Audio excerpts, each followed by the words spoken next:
Please be seated on your yoga mat with all of you can also make sure you have your aushadha, which is the vibhuti, on your forehead and the kumkum on the third eye.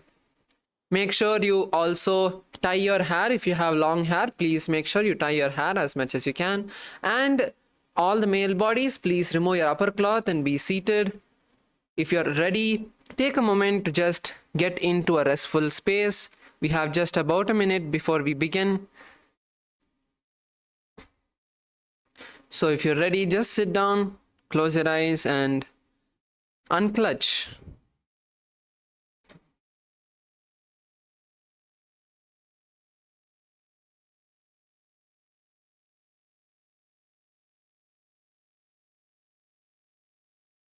So please come to a restful awareness.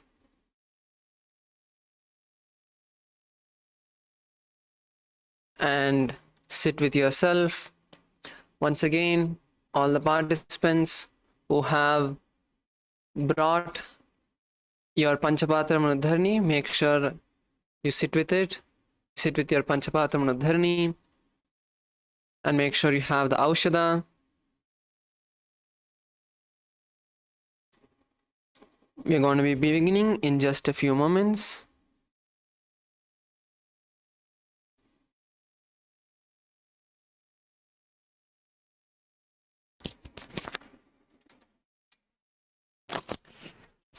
Yes, so Recording it's time in progress. and we have to begin. Now, please sit with your head, neck and spine in a straight line. Close your eyes. Take a moment to bring your hands into the Namaskar Mudra and visualize Swamiji in your inner space. Take a deep breath and let us start with the Sadguru Vandanam. Nithyanandam Paramasukadam Kevalam Jnanamurtim Dvandvatitam Gagana Sadrisham Tattvamasya Laksham Ekam Nityam Vimalamachalam Sarvadi Sakshibhutam Bhavatitam Trigunarahitam Sadgurum Tam Namami. Next, we'll be chanting the Shiva Moola mantra. Om Ham Haum Shivaya Namaha. Internally, you guys can we'll be chanting aloud, so all of you can follow along. Om Ham Haum Shivaya Namaha.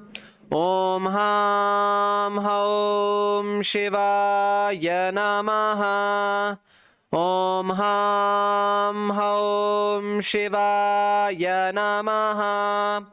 Om Ham Haum Shivaya Namaha. Om Ham Haum Shivaya Namaha. Om Ham Haum Shivaya. Om Ham Haum Shivaya Namaha. Om Ham Haum Shivaya Namaha. Om Ham Haum Shivaya Namaha.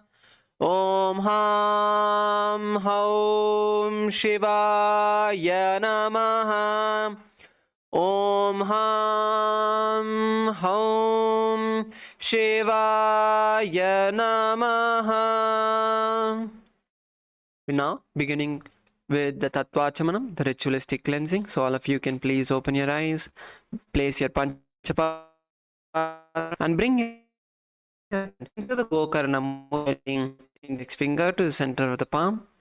Now, pour an udharani of water and drink it at the end of the mantra. We'll be doing this 3 times. Om Atma Tattvam Shodayami Swada. Om Vidya Tattvam Shodayami Swada. Om Shiva Tattvam Shodayami Swada.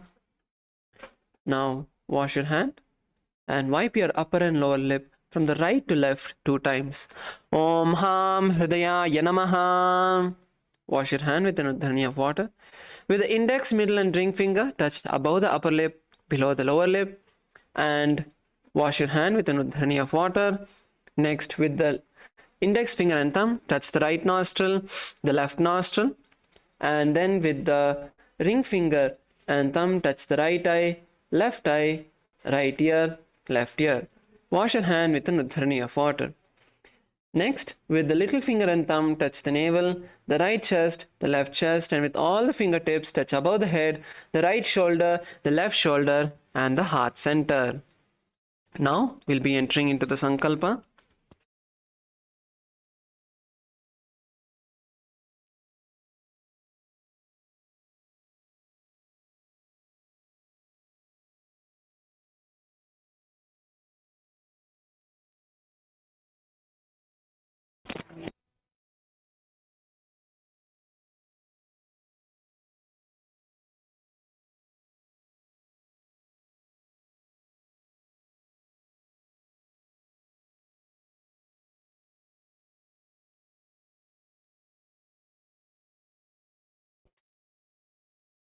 Please clasp your right hand in your left hand and keep both your hands on your right thigh.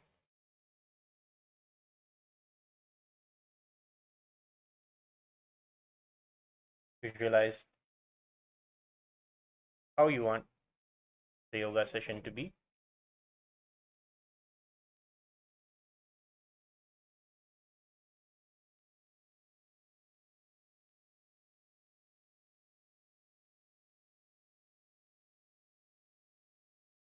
Visualize yourself in perfect health.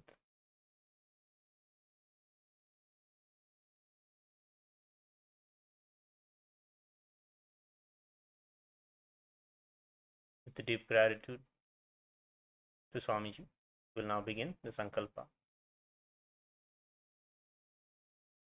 ममोपात समस्त दुरितक्षय द्वारा भगवत् श्री नित्यानंद परम शिव प्रीत्यर्थम श्री नित्यानंदेश्वरी परम शिव शक्ति समेत श्री नित्यानंदेश्वर परम शिव प्रीत्यर्थम च शुभे शोभने मुहूर्ते आद्य ब्राह्मणः द्वितीय परार्धे श्री श्वेतवराह कल्पे वैवस्वत मन्वन्तरे अष्टाविंशतितमे नित्ययुगे प्रथमे पादे जम्बूद्वीपे भारतवर्षे भरतखण्डे मेरोः दक्षिणे पार्श्वे शखाब्दे अस्मिन् वर्तमाने व्यवहारिके प्रभवादीनां षष्ट्याः संवत्सराणां मध्ये क्रोधिनाम संवत्सरे उत्तरायणे लक्ष्मी वेंकटेश्वर ऋतौ मीनमासे कृष्णपक्षे षष्ट्यां शुभतिथौ गुरुवासरयुक्तायाम् अनुराधा नक्षत्र सिद्धियोग वनजकर्ण एवं गुणविशेषण विशिष्टायाम् अस्यां शुभतिथौ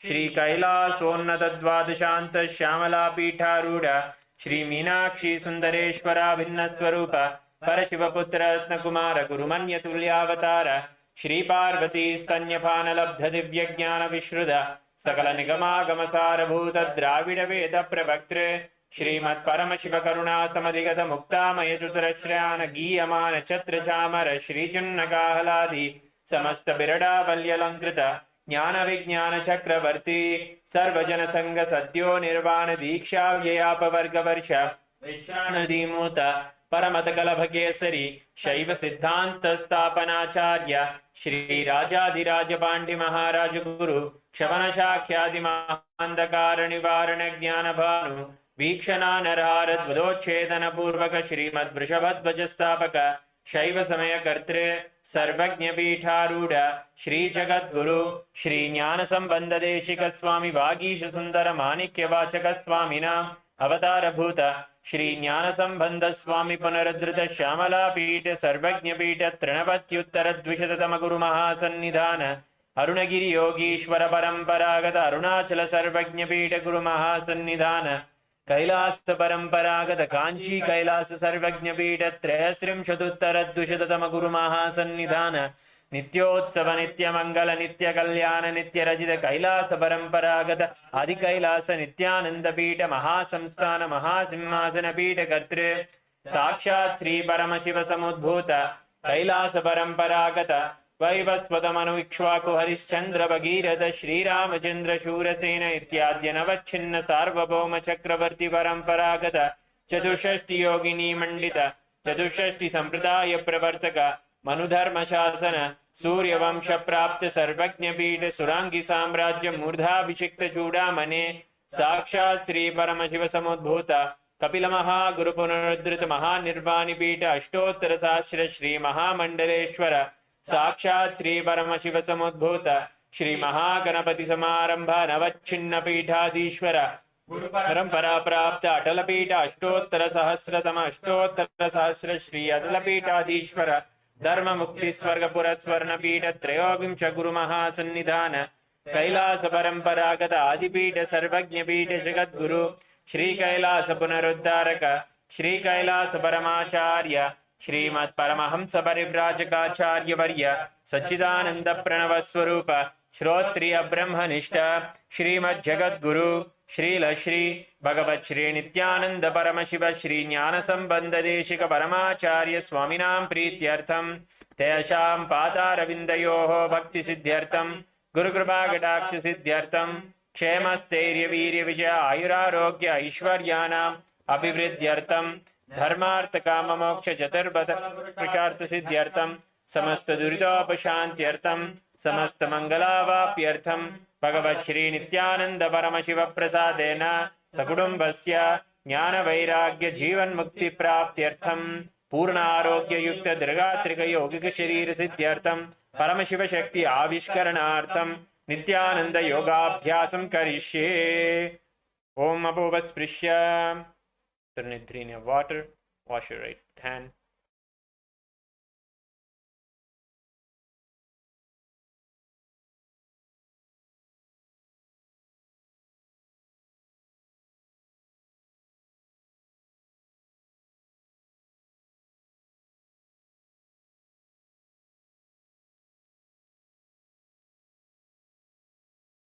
Yes, Nithyananda everybody. Now we are going to be beginning with the yogasanas for today.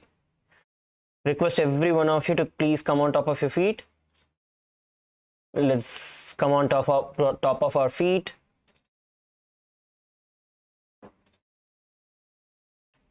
Please come up and slowly just walk front and back on your mat. Walk front and back on your mat.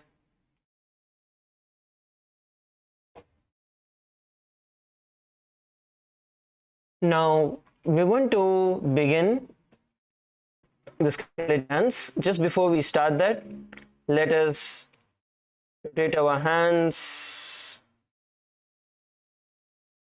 rotate our wrist, our shoulders.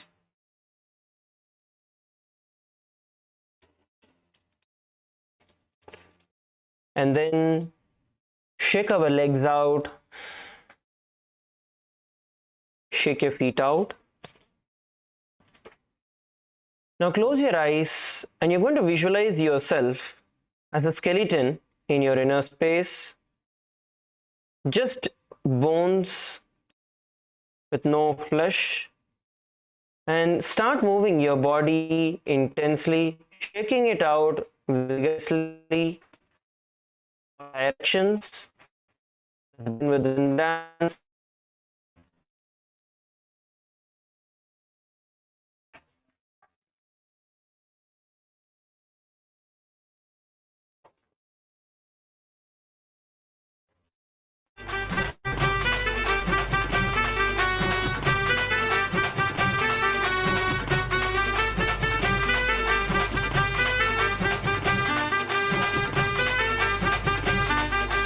ஆறாப்பட்டி எடுத்து அறுவரத்தன வரவரம்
shake your body intensely and wildly. Move your feet, move your hips, move your shoulders, move your neck.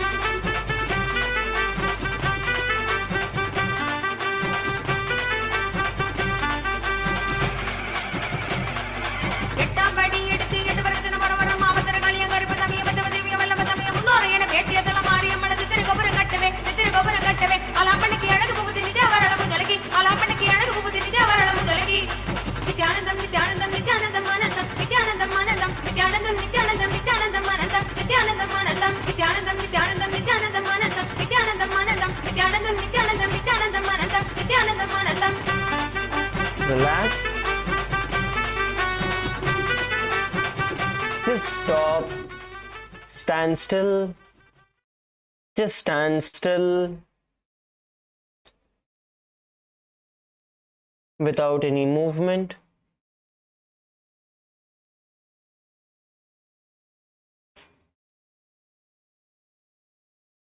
Bring your awareness to the breath.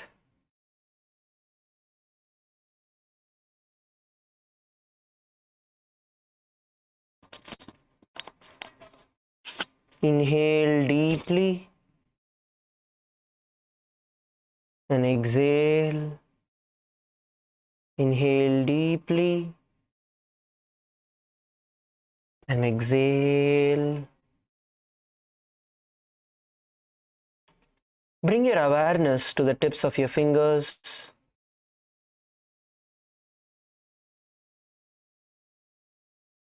Feel the fingers and toes pulsating with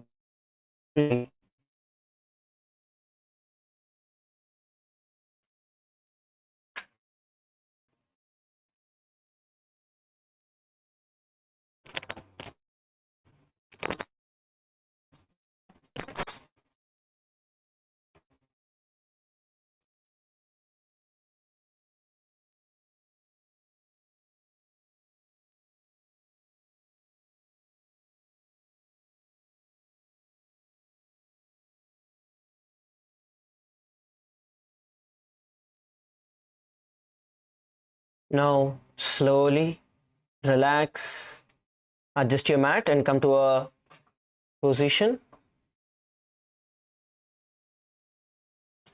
Please be seated. Come to a seated position.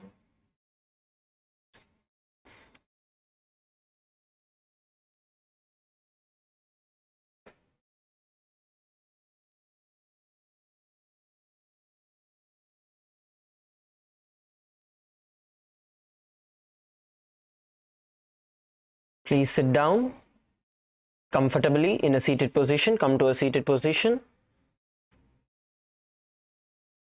Okay, we are now going to be beginning with Jnanasana. It's going to be a sequence of asanas. இப்போ வந்து நம்ம ஞானாசனால இருந்து ஆரம்பிக்க போறோம். இது வந்து ஒரு entire sequence, அந்த full sequence வந்து இப்போ பண்ண போறோம். The first asana is going to be Jnana. Sit, place the sole of your left foot on the ground. Place the sole of the left foot on the ground to the right side of the groin. And place the right foot backwards outside the hip.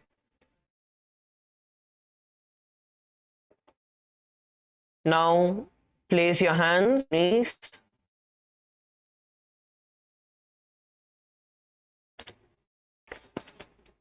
Place your hands on the knees.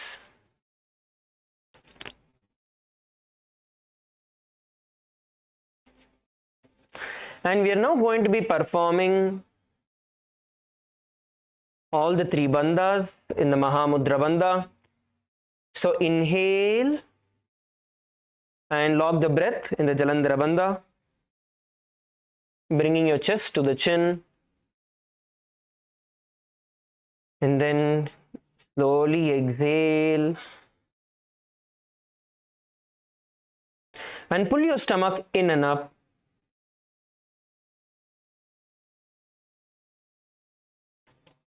And hold as comfortably as possible, and then relax and inhale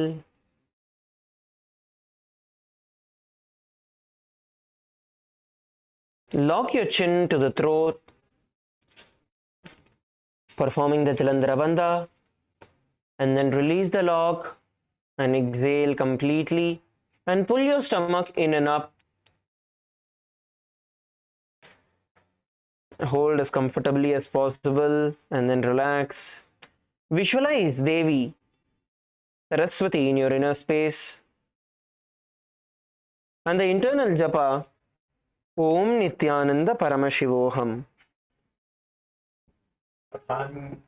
यथासनं कृत्वा सर्वव्याधिनिवारणं योगाभ्यासी भवेत् क्षेत्रं ज्ञानासनं प्रसादतः. Relax. The next asana we are going to be entering into is Kubjikasana. Now, from the same position, you're going to pull the feet that is near your groin, pull it all the way up towards your armpit and hold it with both your hands.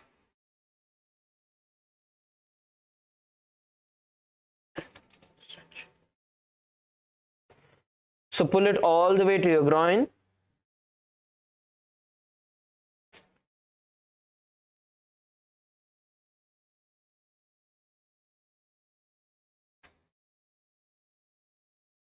Pull your body up, pull your feet up.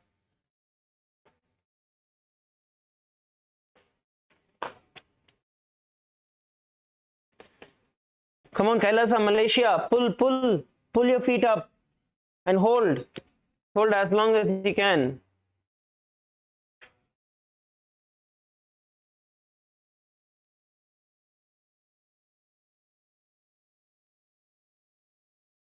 Now visualize Swamiji in your inner space and the internal japa Om Nithyananda Paramashivoham. अथ जठराग्निसन्धिपनं गुल्मप्लीह शूलहर कुब्जिकासनं क्षितिरक्य क्षितिशक्तिमप्तस्य जानुमूर्ध्वं धृत्वा सम्परावर्तनेन. I'm now going to be performing the Bharadwaja.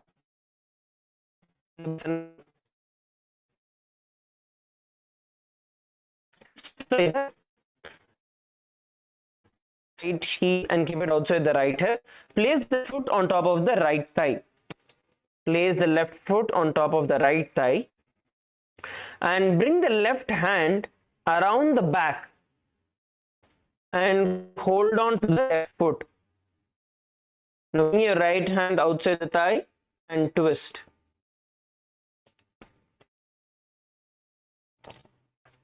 Let's perform Bharadwajasana. Okay, I'll show it to you once again. All of you look at it. Please look at the screen.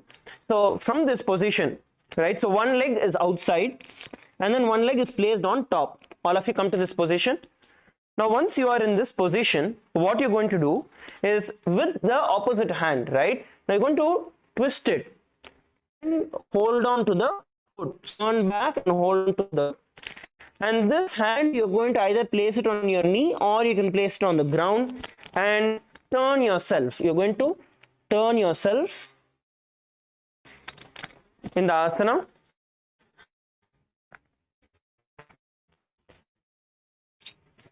Selam, Kailasa Selam Pananga Nandakumaraya. Now push your body and twist. Visualize yourself as Lord Muruga Kartikeya in your Om Nithyananda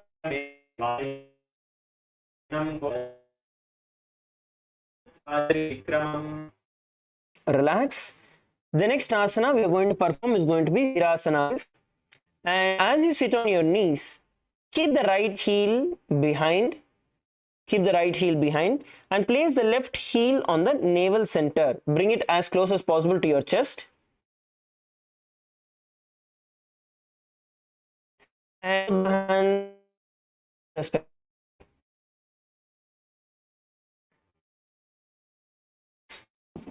If your feet is sliding away, then you can use one hand to hold and place the other hand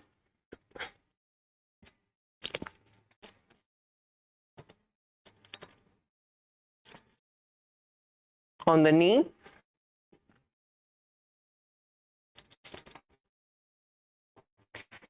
Hold the position. Hold the position. You're going to pull it all the way to your stomach, near your navel center. Hold it, placing the other hand on the knee. Now visualize yourself as Swamiji in your inner space, and the internal japa Om Nithyananda Shivo. Ekam pathesmin vinyasyedu samskritam itasmin tatha pascha virasana kiritam. Relax. The next asana we are going to perform is going to be Bhairuvasana. From the same position, you are now going to interlock fingers and stretch your hands up to a sky. And bring your eyes gazing at the nose.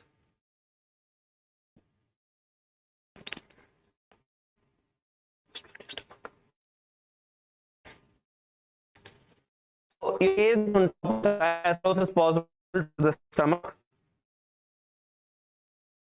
And then you lift your hands up towards the sky.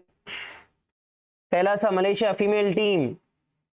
ஒரு கால் வந்து புரியலையா என்ன பண்றது? ஓ கேட்கல.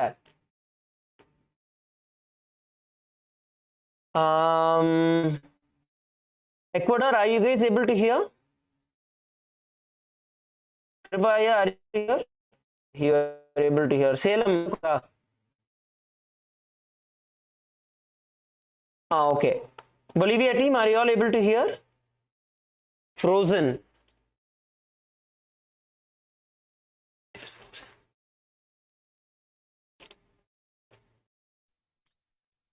Yeah, it was frozen. It's good now. Okay. Are you all able to see now? Yes. Okay, yes, great. Are you able to hear and see now, Malaysia team? Okay, wonderful. So, now from the seated position, so one leg, ஒரு கால் வந்து பின்னாடி இருக்கு, முட்டியை மடிச்சு ஒரு கால் பின்னாடி வச்சுக்கோங்க. இன்னொரு கால் வந்து opposite thigh, உங்களோட opposite thigh மேல வச்சு and put it towards your stomach. Okay, and place it on the thigh. Now interlock your hands, both your hands interlock it and lift your hands up towards the sky and stretch. Nicely stretch your hand. Visualize yourself as the head of a wolf pack. And the internal japa Om Nithyananda Paramashivoham. दो करकी कंक सीराखे सिका तुसोया NASA दृष्टि लगाए भैरवासन होया. Yes, relax. Now let us enter into the next asana, which is going to be Baddha Matsyendrasana.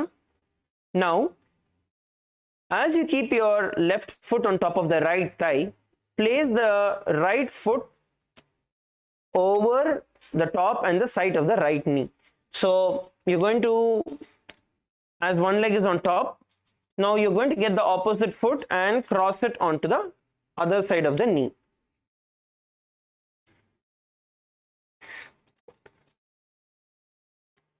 Try to bring the opposite knee and twist yourself. Okay, so it's more like Padmasana மாதிரி தான், ஆனா வந்து முட்டி தூக்கி இருக்கு. So பத்மாசனால இருந்து நீங்க முட்டியை தூக்குனீங்கன்னா ஒரு கால் ஒரு பாதம் வந்து தரையில வரும், இன்னொரு அதோட முட்டி வந்து மேல இருக்கும். ஸோ அதுதான் பண்றோம். இது பண்ண முடியாதவங்க you can place your leg outside the knee. Okay, you can place the leg outside the knee. Now From this asana, from this position, twist your body towards the raised knee. So you're going to twist your body towards the raised knee and wrap your arm around the raised knee.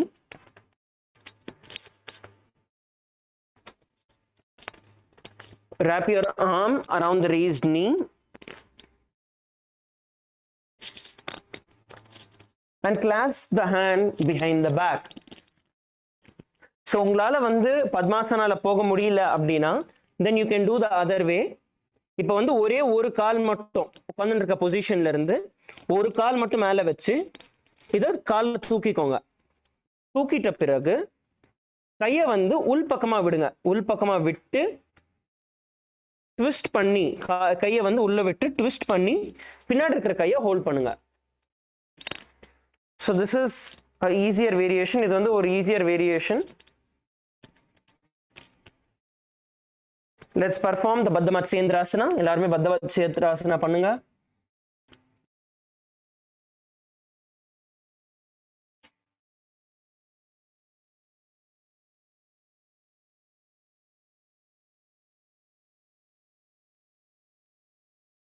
Now visualize yourself as sage Matsyendranatha in your inner space and the internal japa Om Nithyananda Paramashivoham. पार्श्वाभ्यां दीर्यतु यस्तु पास्यमस्येन्द्रमुत्तमं करेण बध्यते तत्तु बद्धमत्स्येन्द्रासनम्. Relax. Now let's enter into Jnanasana on the other side. In the whole sequence வந்து நம்ம opposite direction repeat பண்ண போறோம். So now sit on the ground. Place the sole of your right foot on the ground to the left side of the groin. கால் உங்களோட groin கிட்ட இன்னொரு கால் வெளியில வச்சுக்கோங்க.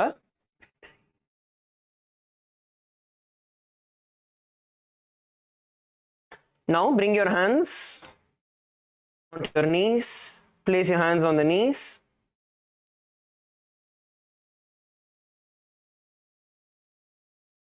And sit straight. Now we are going to be performing the Mahamudra Bandha. We are going to perform all the three bandhas. So inhale and lock the breath in the Jalandhara Bandha. And then exhale slowly and pull your stomach in and up into the Uddiyana Bandha.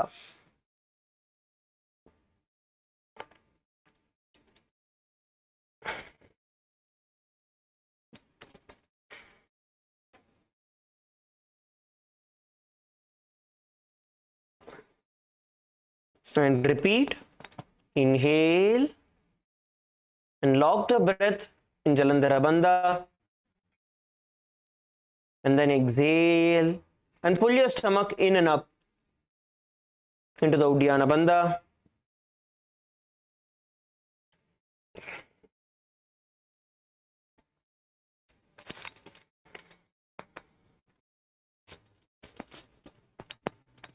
Visualize Devi Parashakti as Devi Saraswati in your inner space and the internal japa Om Nithyananda Paramashivoham. अधान्यधासनं कृत्वा सर्वव्याधिनिवारणं योगाभ्यासी भवेत् क्षिप्रं ज्ञानासनं प्रसादतः. Relax. Now let's go to the next asana. The next asana is going to be Kubjikasana. Let us perform Kubjikasana. In Kubjikasana, now you are going to pull the foot that is there near your groin, pull it all the way up towards your armpit. Put it all the way up towards your armpit and hold.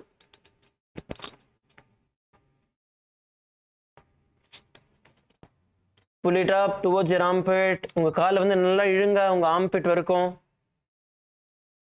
Kribaya, opposite armpit. So you need to pull it with the opposite hand. Yes. Try to pull it in as much as possible towards your armpit.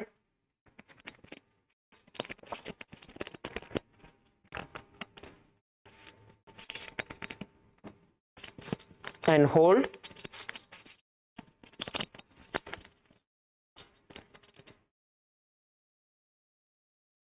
Visualize Swamiji in your inner space and the internal japa Om Nithyananda Paramashivoham. अथ जठराग्नि संदीपनं गुल्मपीठा शूलधर उज्जिकासनम्. Relax. Let's perform the next asana, which is going to be Bharadwajasana. Now you have to place the leg on top of, and place the foot that you pulled all the way to your armpits on the thigh. நீங்க எந்த காலை வந்து உங்களோட armpits வரைக்கும் இழுத்தீங்களோ அந்த காலை வந்து opposite thigh மேல வைங்க. Now you're going to twist and hold on to it, the feet. So you're going to twist and hold on to the foot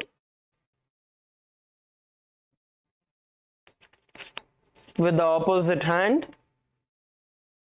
and turn towards the back. Nice yourself towards the back. See, if not to hold, it's okay. The priority is to twist. உங்களால உங்களோட பாதத்தை பின்னாடி கை எடுத்து பிடிக்க முடியலன்னா பரவாயில்ல, at least எவ்வளவு முடியுமோ கை தரையில வச்சு ட்விஸ்ட் பண்ணுங்க உடம்ப நல்லா.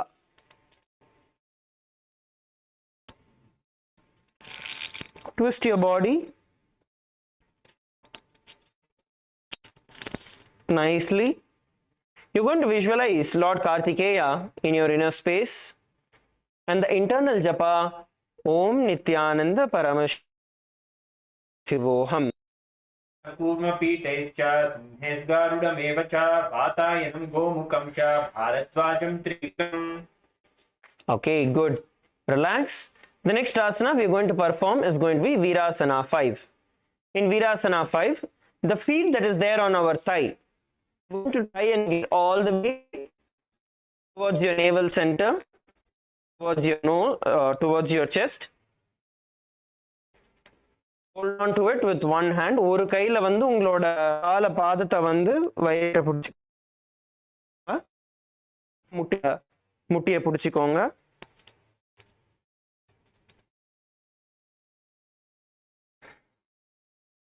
Hold the asana.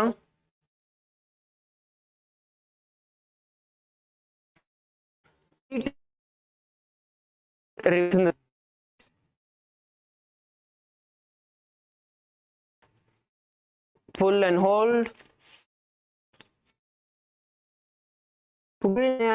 பிடிச்சி மேல வராது, முட்டியை விட்டுருங்க.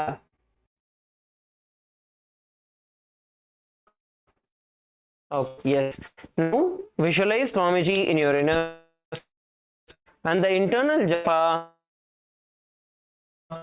Om कस्मिन् विन्यधूरु संस्थितं परस्मिन् तथा पश्चाद्वीरासनं स्थितम्. Okay, relax. Now we are going to be performing Bhairuvasana 2. From the same position, இதே பொசிஷன்ல இருந்து நீங்க போறீங்கன்னா உங்களோட கை ஸ்ட்ரெச் பண்ண போறீங்க. From the same position, you're going to interlock your fingers and you're going to stretch your hand towards the sky. Stretch your hands up towards the sky. The feet is there on top of the opposite thigh. Now interlock your fingers and stretch your hands up towards the sky. Full stretch.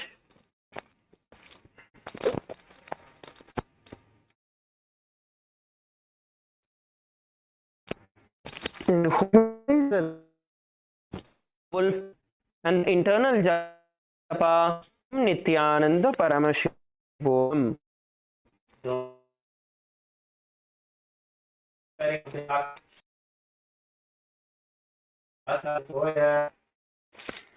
Relax. Now you're going to perform Matsyasana. For the Matsyasana, thigh it is going to remain as is, and you're going to bring the leg as much as possible. Okay, you're going to bring the leg near the opposite knee, the leg which is there on top of the thigh as this.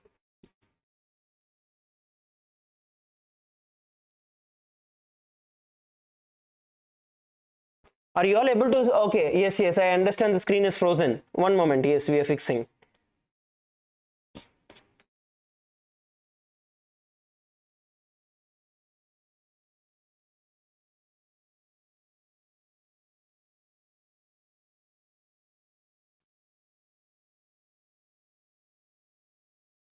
Frozen, Maharaj.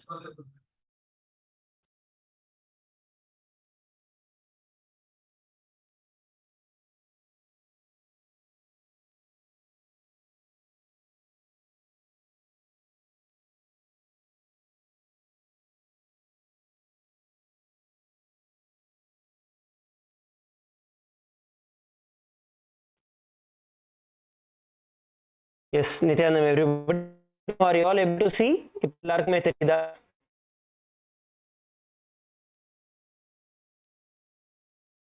தெரியுதா உங்களுக்கு? இல்ல தெரியல. தெரியுதா தெரியலையா?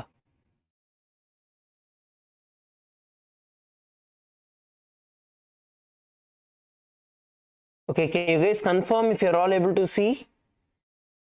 நந்தகுமாரே, உங்களுக்கு தெரியுதா ஸ்கிரீன்ல? தெரியல. தெரியல மகராஜ், தெரியல. I am not able to see. தெரியல.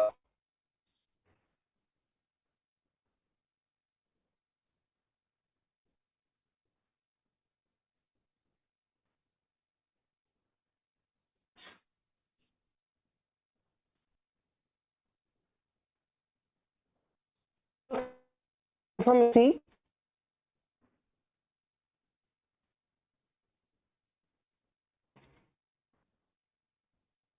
Bolivia, can you confirm if you're really on?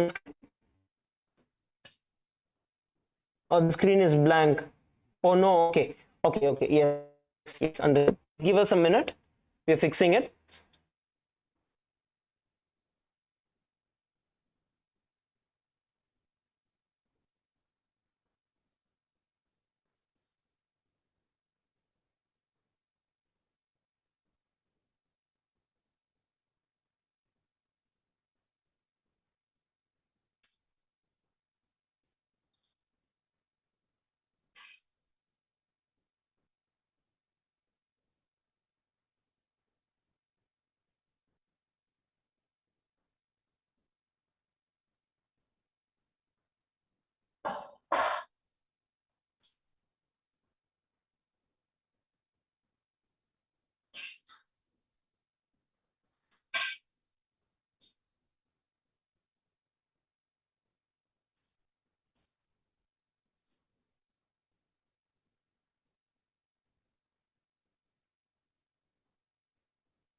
Yes.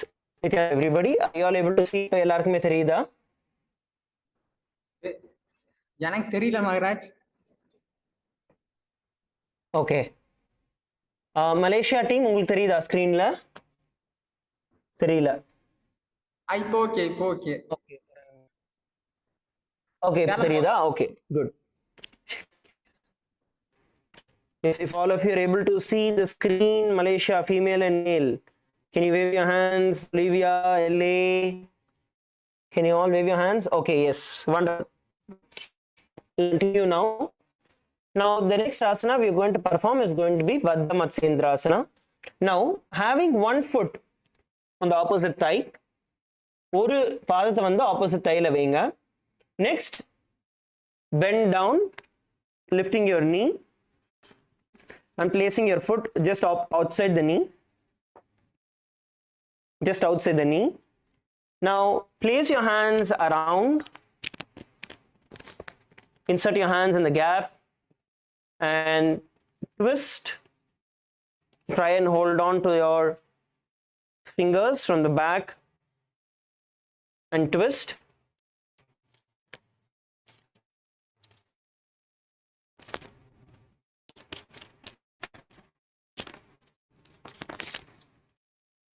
Now visualize yourself as Sage Matsyendranatha in your inner space.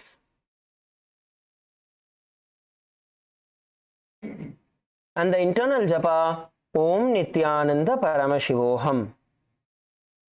Ashvabhyam dhiryate yastu ashvamatsyendramuttamam karena bandyate tattu vattamatsyendranathanam. Okay, relax. All of you relax. Next, we are going to be performing the Baddha Konasana. Now, sit and bring the soles of your feet together and interlace your fingers around the toes.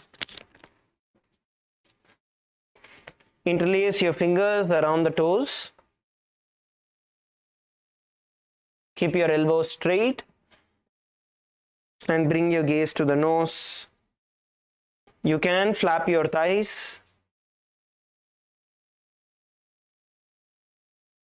Sit straight, back straight. நிமிர்ந்து உட்காருங்க, நல்லா நிமிர்ந்து உட்காருங்க. கையுமே வந்து ஸ்ட்ரெயிட்டா இருக்கணும். Elbows முழங்கால வந்து மடக்காதீங்க. ஸ்ட்ரெயிட்டா வச்சுக்கோங்க. And try to bring your thighs to the ground. Try to bring your thighs to the ground. Keep your elbows straight. Sit straight. Now visualize Swamiji in your inner space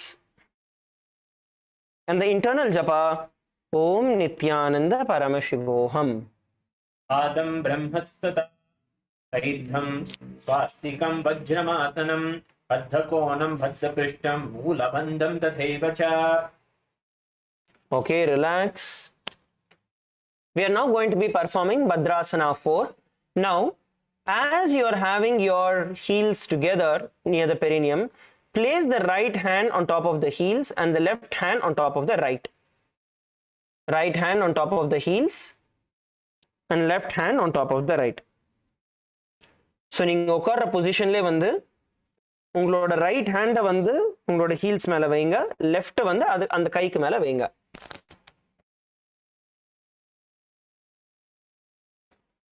And hold the position.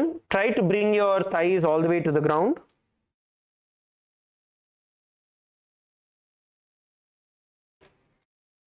Try to bring your thighs all the way to the ground.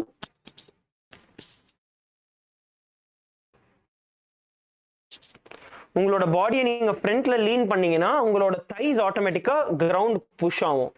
If you just lean your body a little more forward, then your thighs will automatically go down towards the ground. All of you, please perform the asana. Now bring your gaze to the nose.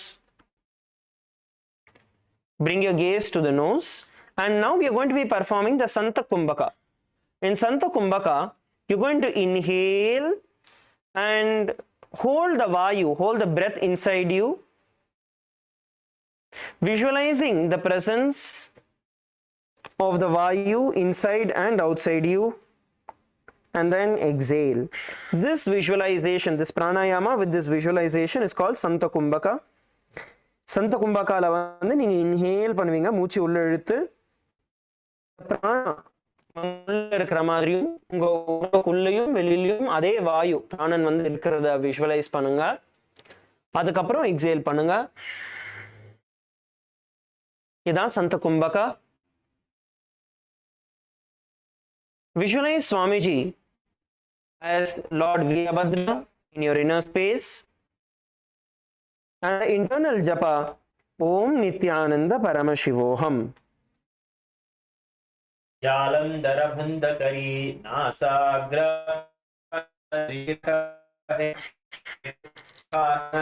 va bhadrasana kareva yache. Relax. The next asana we are going to be performing is Yonyasana. Now you're going to hold on to your feet and the toes inward.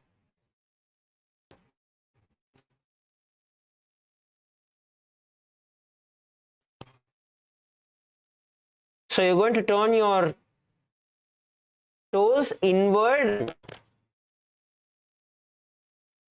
So நீங்க என்ன பண்ண போறீங்கன்னா இப்போ நீங்க ஸ்கிரீன்ல பார்க்குற மாதிரி உங்களோட ஹீல்ஸ் ஒண்ணா வச்சுட்டு உங்களோட டோஸ் தரையில வச்சு உடம்ப வந்து நீங்க ஸ்ட்ரெயிட்டா இழுக்க போறீங்க.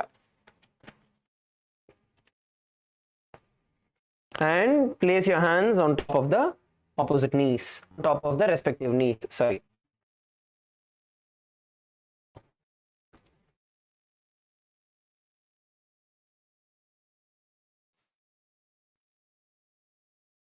Now,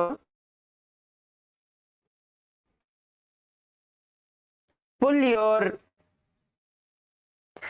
knees towards the ground and your heels together and try and pull. இழுக்க ட்ரை பண்ணுங்க. Position hold பண்ணுங்க எவ்வளவு முடியுமோ. Visualize Yoni Mandala, a symbol of the energy of universe in your inner space.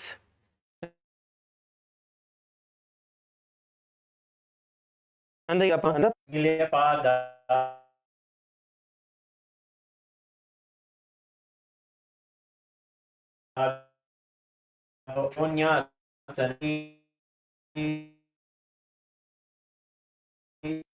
relax. Then asana we are going to be doing is Gorakshasana.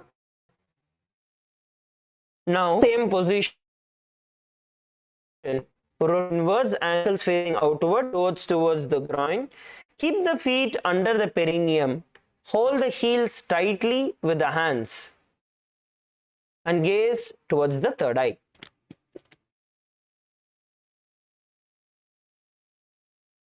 Pull your feet up and hold.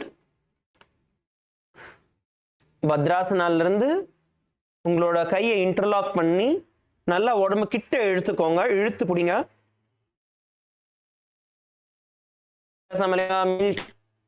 பண்ணுங்க.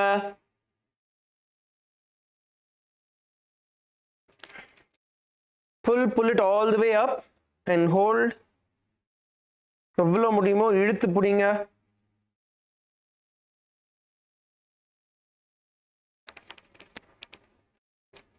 Hold the position. Visualize Om Nithyananda. Jalam dharabandha kari drishyakave Okshasana bhadrasana karevayache. Okay, relax. Next asana is going to be KAILASA. Sit and bring your heels perineum. Bring the heels here. Interlace your fingers and hold the feet firmly.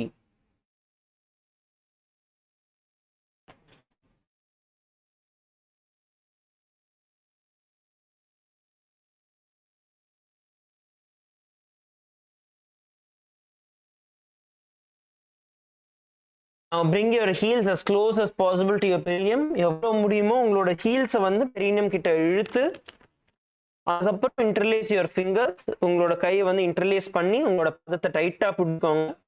Bring your gaze to the third eye. நிமிர்ந்து உங்களோட third eyeல gaze பண்ணுங்க. Hold.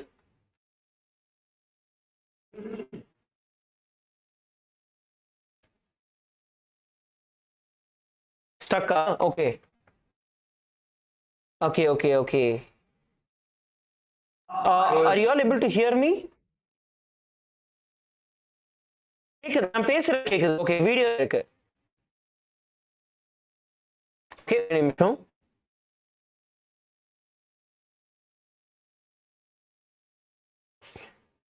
Okay, இப்போ தெரியுதா? தெரியுனா கைங்க.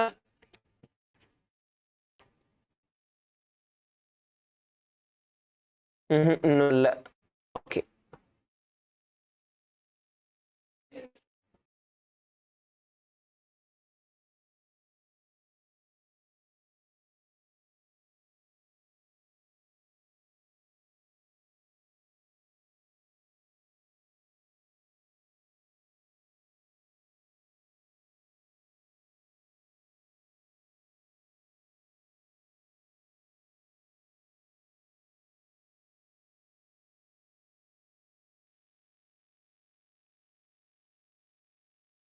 Okay Nithyanandam இப்போ தெரியுதுன்னா கை ஆட்டுங்க. உங்க எல்லாருக்குமே தெரியுதுன்னா கை வேவ் பண்ணுங்க. Okay great, thank you. இப்போ வந்து உங்களோட yes pull your feet towards the perineum, bring your heels close to the perineum. உங்களோட ஹீல்ஸை வந்து எவ்வளோ முடியுமோ இழுத்துக்கோங்க. இழுத்து உங்களோட ஹேண்ட்ஸை வந்து இன்டர்லாக் பண்ணி உங்களோட பாதத்தை பிடிச்சிக்கோங்க. அண்ட் உங்களோட கேஸ் கண்கள் ரெண்டுமே வந்து தேர்ட் ஐ நோக்கி செலுத்துங்க. Bring your gaze towards your third eye and hold the position in Kama Dahanasana.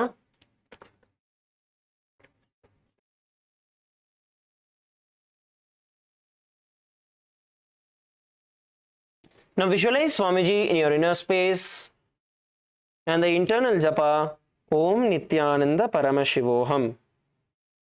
Bhadrasanam Sukham Stapya Viparite tu Dvepade Anena Yadi Kurya Chaitat Kamadahanam Bhavet. Relax. Let's now perform the next asana, which is going to be Supta Bandha Konasana. Now you're going to sit and bring the feet inwards towards the navel, and then pressing your feet against the stomach, you need to hold on to your fingers behind the neck. And then you're going to bring your elbows together. Okay, let's do it together. இப்போ வந்து நீங்க என்ன பண்ண போறீங்கன்னா உங்க பாத ரெண்டுத்துமே வந்து உள் பக்கமா இழுக்க போறீங்க. வயிறு கிட்ட உள் பக்கமா இழுங்க. எவ்வளவு முடியுமோ ஹோல்ட் பண்ணி இழுத்து ஹோல்ட் பண்ணுங்க. பாதத்தை தூக்கி உள் பக்கமா இழுங்க.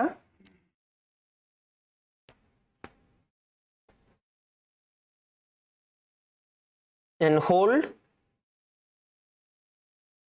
Lift both your feet and pull it all the way into your stomach and hold the position.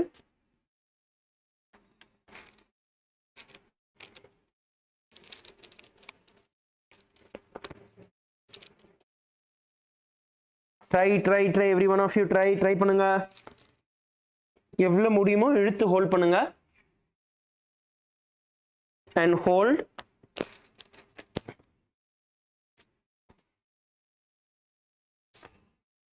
Now visualize Swamiji in your inner space and the internal japa Om Nithyananda Paramashivoham. Mahamudra Bhaddha Kaunu Tadasana Vibhedakan Vinottanam Sadha Kuryat Sarvatni Patipriyat. Now we are going to be performing Bekasana. In Bekasana we are going to do the same asana, but the visualization is going to be that of a frog. இப்போ வந்து நம்ம பெகாசனா பண்ண போறோம். பெகாசனால வந்து அதே ஆசனா பண்ண போறோம். ஆனா நம்மளோட visualization வந்து நமக்குள்ள ஒரு தவளையோட visualization இருக்கும். We are going to visualize ourselves as a frog. So once again, let us pull our feet in. Bring both your feet in.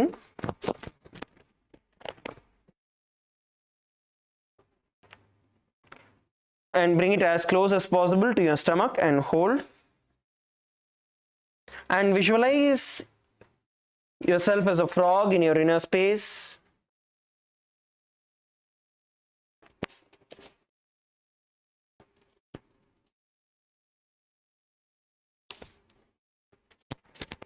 And hold.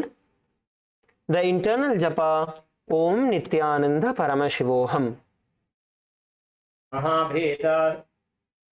भेदकासनं प्रोक्तं सर्वसिद्धिप्रदायकं महाविद्यां महामन्त्रं प्राप्नोति यतिपः. Relax, stretch your feet out. உங்களோட feet ரெண்டுமே உங்க பாதம் ரெண்டுத்தையும் stretch பண்ணுங்க உங்க முன்னாடி. Stretch your feet out in front of you and rotate your ankles. Rotate your ankles. Shake your thighs.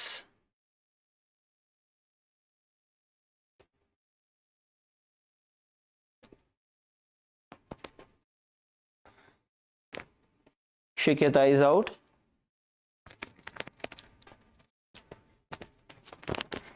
Okay, we're going to now perform the next asana. The next asana is going to be Bhagasana 2. In Bhagasana 2, once again you're going to bring the soles of your feet together. Bring the soles of your feet together and your toes touching the navel.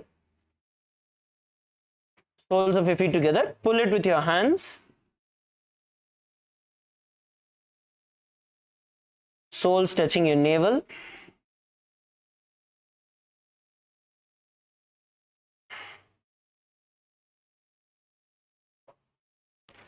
And hold the position.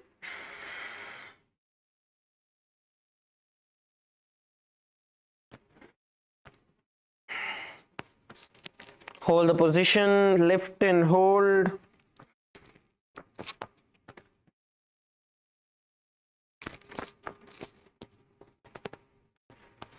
Visualize Swamiji in your inner space and the internal japa Om Nithyananda Paramashivoham. आतगोडरासी दृष्टि त्रिकुटी आसन कौगुण पावन सरल बाहे प्राणापान की ग्रंथि सूथे संधि बाहे जाए. Relax. Let's now enter into the next asana. The next asana is going to be Siddhijivi asana. Now, from the same position, you're going to be placing your hands on the knees.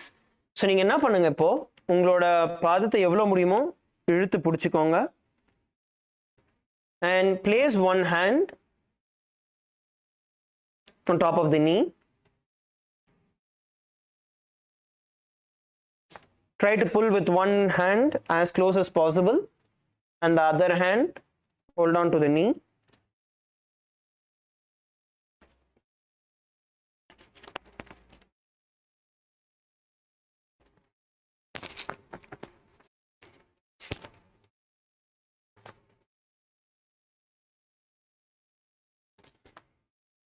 Now visualize yourself as a yogi.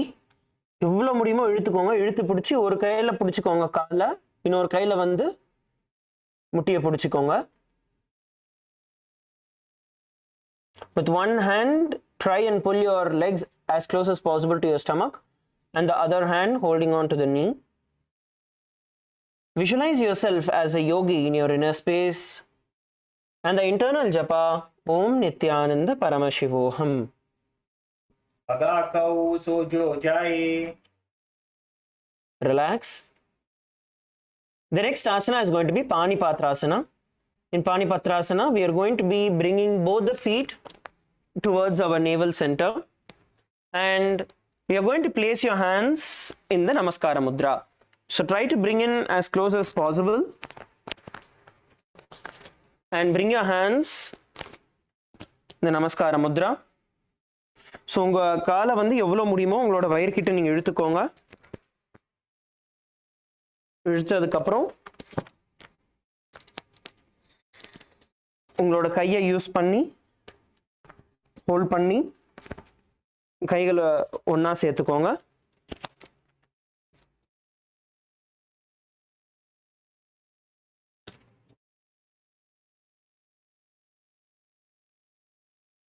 எவ்வளோ முடியுமோ இழுத்து hold பண்ணிக்கோங்க. First கை கூப்பிடலன்னா கூட பரவாயில்ல, இழுத்து hold பண்ணுங்க எவ்வளோ முடியுமோ.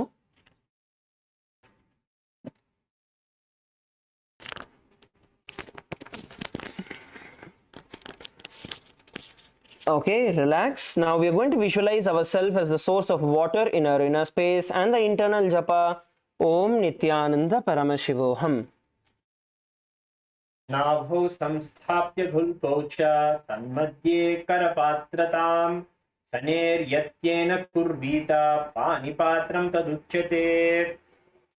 Relax. The next asana we are going to perform is going to be Saptarishi asana.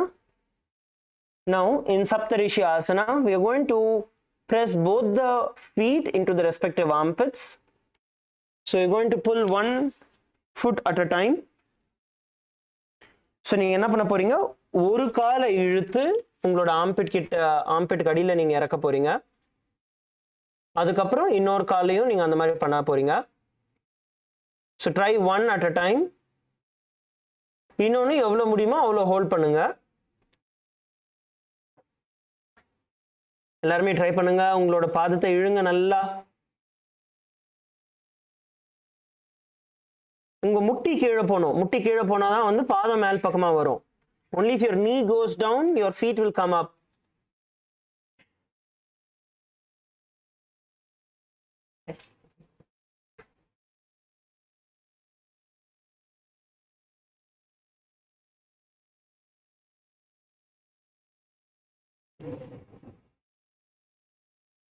Try to push and hold.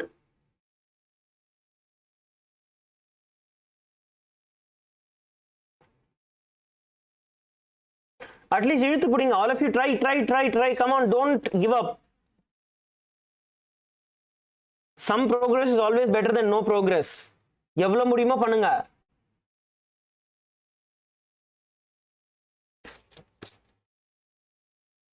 Now visualize yourself as the Sapta Rishis around Dakshinamurti in your inner space, and the internal japa Om Nithyananda Paramashivoham. दिन प्रतीतेन बेरा धी आवे सप्सिरिणी सो नाम सहावे. Relax. The next asana we are going to be performing is going to be Sukti Asana. In Sukti Asana, you're going to raise up onto the knees and bend the legs inwards.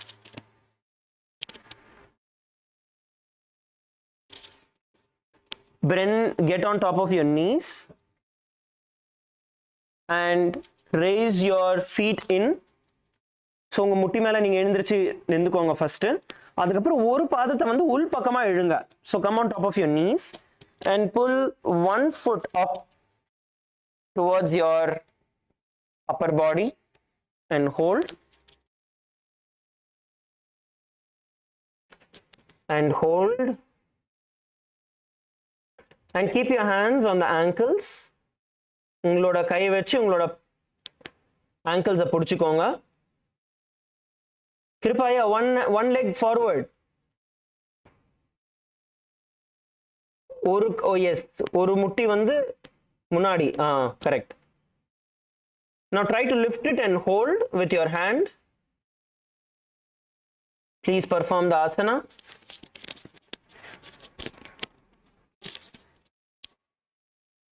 Please perform the asana.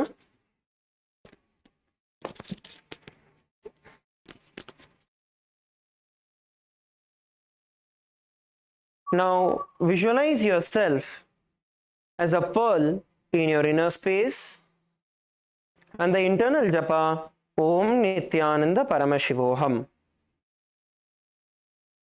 पाशिनाभो संस्थाप्य जिह्वा बहिः प्रसादेन सम्मीलयेत् श्रुत्यासनं भवति. Relax. The next asana we are going to be performing is going to be Stitrasana. Now all of you come back and be seated in Padmasana. எல்லாருமே பத்மாசனால உட்கார்ந்துக்கோங்க. All of you come to Padmasana. Please come to Padmasana. Padmasanaல உட்கார முடியலனா அர்த்த பத்மாசனால உட்கார்ந்துக்கோங்க. ஒரு கால் மேல ஒரு கால் கீழே. All of you please sit in Padmasana. If you're not able to sit in Padmasana, then you can perform the Ardha Padmasana, where one foot is on top and the other at the bottom. Now place your hands down on the mat in front of your body. Place your hands down on the mat in front of your body. Lean forward and press your hips down. Press your hips down, lean forward. Now look up, lift your head up, stick your tongue out and gaze to your third eye. நல்லா எவ்வளவு முடியுமோ கீழ் பக்கமா நீங்க push பண்ணிக்கோங்க உங்களை. And look up and open your tongue.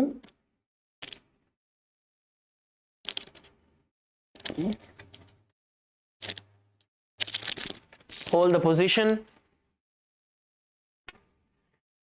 Now visualize Swamiji in your inner space and the internal japa Om Nithyananda Paramashivoham. अर्थातापलों थी वालिनी पेसभूम थे रुप्यासन शिष्टासन के हेवा यचे. Relax. Now come back to a seated position in Padmasana. Come back to Padmasana.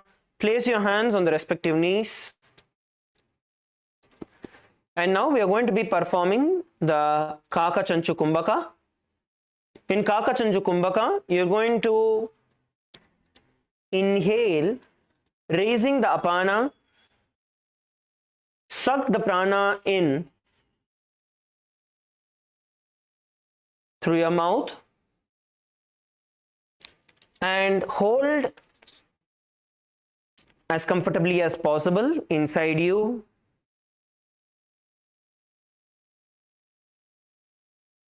And then you're going to exhale. Pull your stomach in and up in the Uddiyana Bandha. And then relax and inhale. We're going to repeat this again. So inhale through your mouth, forming like a beak.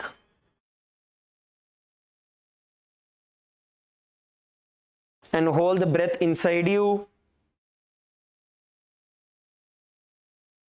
And exhale. And pull your stomach in and up into the Uddiyana Bandha.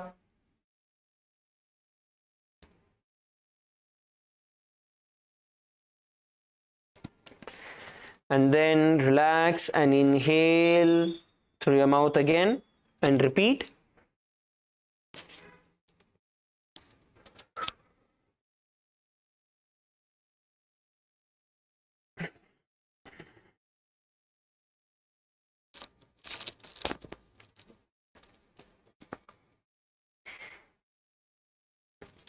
Visualize yourself as a lotus in your inner space and the internal japa Om Nithyananda Paramashivoham. अपानं स्थाप्य सने स्वस्तिक तिथा प्राणं समाकृष्य चकुम्बकं चरेत् धृत्वा यत्कृत्य वायुं ददगहं नृताम्बुजासनं भवति. Okay, relax. The next asana we are going to perform is going to be Kamalasana. அடுத்து வந்து நம்ம Kamalasana perform பண்ண போறோம். இப்போ பத்மாசனத்துல உட்கார்ந்து இருக்கிற மாதிரி அதே பொசிஷன்ல இருந்து உங்களோட கைகளை வந்து முழங்கால வந்து புடிங்க. Bring your palms to the opposite knees. Hold on to the opposite knees by crossing your palms in front of you. Opposite முட்டிங்கள வந்து நீங்க புடிச்சுக்கோங்க. Cross பண்ணி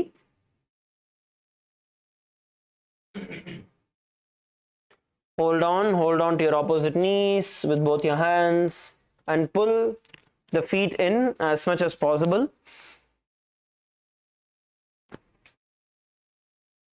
முட்டியை வந்து எவ்வளவு முடியுமோ நீங்க உள்பக்கமாவும் இழுத்துக்கோங்க and hold. In this position we are going to be performing the same Kaka Chanchu Kumbhaka. So அதே இதுக்கு முன்னாடி பண்ண பிராணாயாமத்தை மறுபடியும் பண்ண போறோம். வாழ்வழியா வந்து மூச்சை உள்ள இழுத்து உள்ள எவ்வளவு நாழி முடியுமோ கம்ஃபர்டபுளா ஹோல்ட் பண்ணி அதுக்கப்புறம் எக்ஸேல் பண்ணதுக்கப்புறம் மூச்சை வந்து வெளியில விட்டதுக்கப்புறம் உங்களோட வயிறை வந்து உள் பக்கமாகவும் உள்ளேயும் மேலேயும் இழுக்கணும். உட்டியான பந்தத்தில்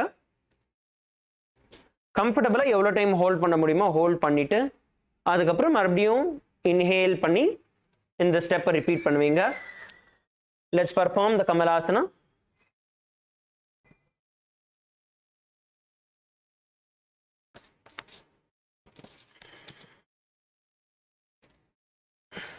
Inhale and hold comfortably and then exhale and pull your stomach in and up.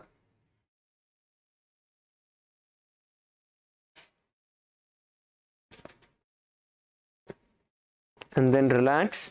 Visualize yourself as born from a lotus flower and the internal japa Om Nithyananda Paramashivoham.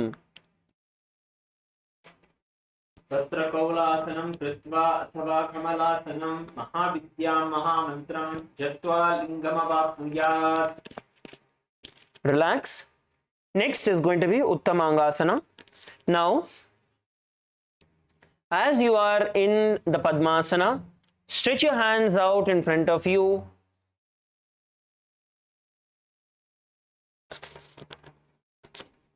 And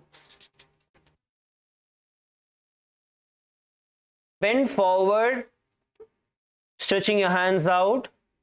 As much as possible, bend down from your hip.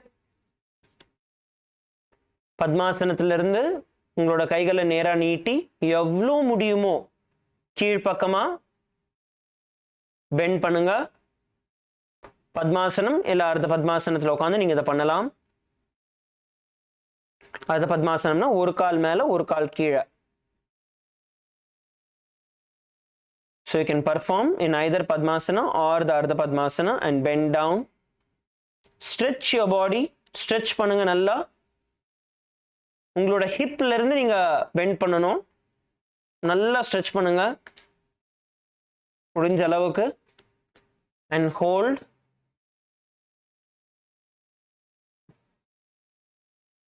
Perform the Kaka Chanchu Kumbhaka. Inhale through your mouth, placing your mouth as a beak of a crow. Hold the air inside you as comfortably as possible. And then exhale through your mouth and repeat this again.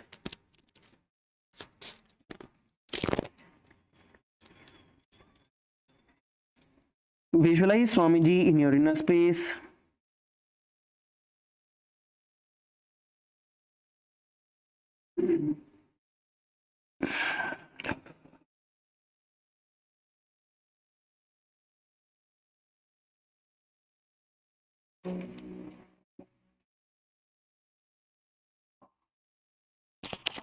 And the internal japa, Om Nithyananda Paramashivoham.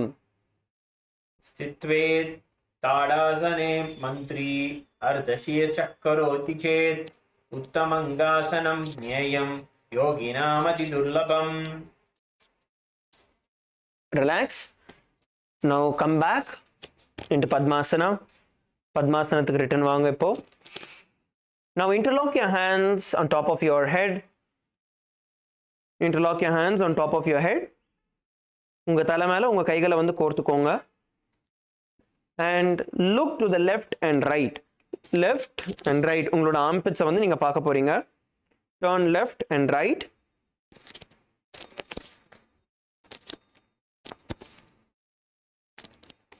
Let's perform the asana. This is Padmasana 5.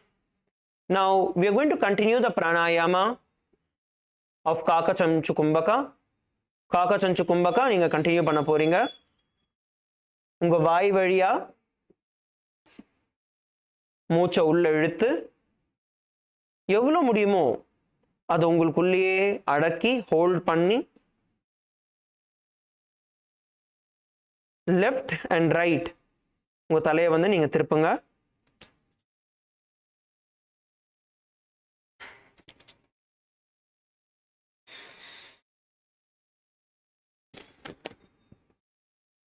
Now visualize yourself as Paramashiva in your inner space and the internal japa Om Nithyananda Paramashivoham. स्वविश्यासने सम्यक् बाहु कुर्व धकुञ्चितो कक्ष व्योम्नि मनः कुर्वन् समम् आयाति तल्लयात्. Relax. The next asana we are going to be performing is going to be Kulyasana. In Kulyasana, sit with your legs crossed in Padmasana. Place the right hand on the forehead and the left hand behind the neck. So Padmasanathil amarndavare உங்களோட right ஹேண்டை வந்து நீங்கள் உங்களோட நெத்திலையும் உங்களோட left ஹேண்டை வந்து உங்களோட கழுத்துலையும் பின் கழுத்துலையும் வந்து நீங்கள் வச்சுக்கோங்க. Place your right hand on the forehead and the left hand behind the neck and bring your gaze to the third eye. Bring your gaze to the third eye.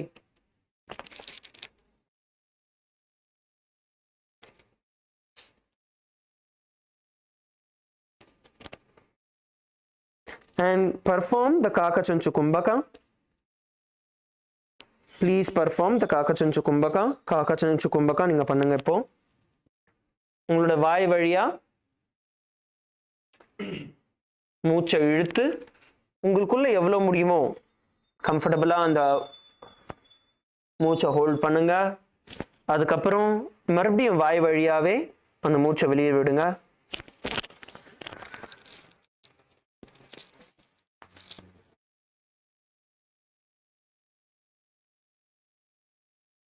Sit straight, நிமிர்ந்து உட்காருங்க. And perform the pranayama.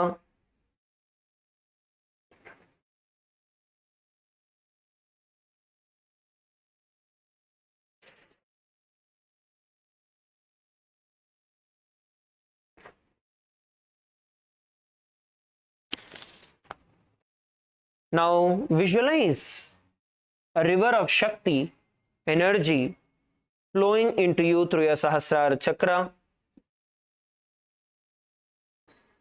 உங்களோட சஹஸ்ரார சக்கரத்திலிருந்து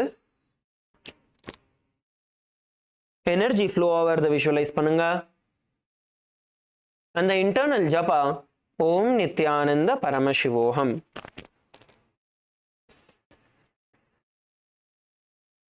अदखुल्यासनं वक्ष्ये यत्कृत्वा कौलिको भवेत् एकहस्तं मस्तकोद्धा शीर्षभग्ने करम्. The next asana we are going to perform is going to be Divyasana. Now, as you are seated in Padmasana, wrap your hands around the back, holding on to the opposite elbows behind your back. From here, now release your left hand and place it on the stomach. Release your left hand and place it on the stomach. Your right hand continues to hold on to the left elbow. And bend down towards the ground, touching your nose to the ground. So, Padmasanathilirundu, ungaloda right hand வந்து நீங்க bend பண்ணி உங்களோட left elbow வந்து நீங்க பிடிக்க போறீங்க. Left hand வந்து உங்களோட வயித்துல நீங்க வச்சு கீழ்ப்பக்கமா நீங்க bend பண்ணுங்க.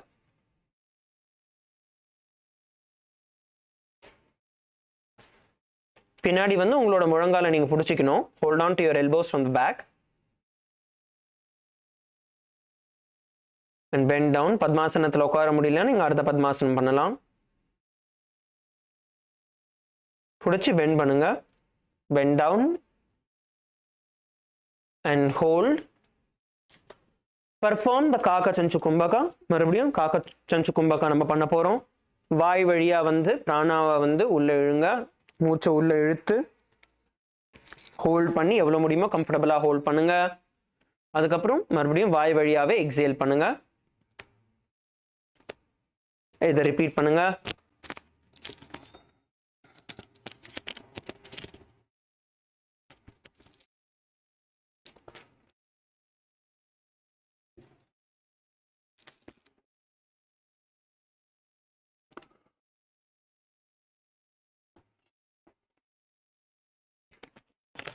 Visualize yourself as a being blessed by all the gods and goddesses of KAILASA, and the internal japa Om Nithyananda Paramashivoham.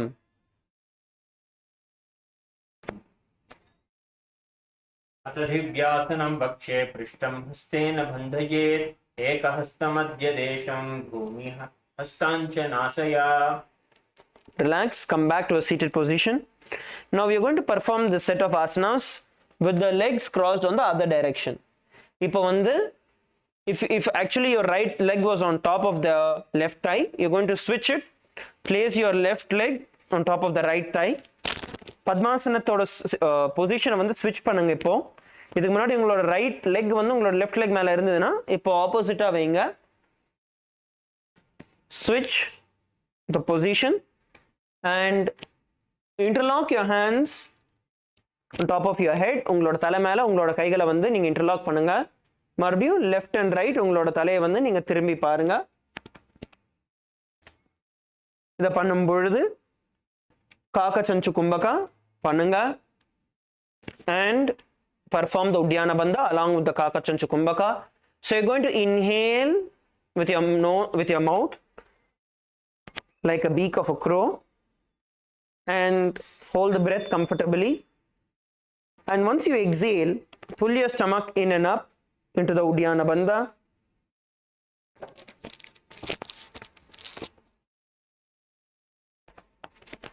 And then relax and repeat again.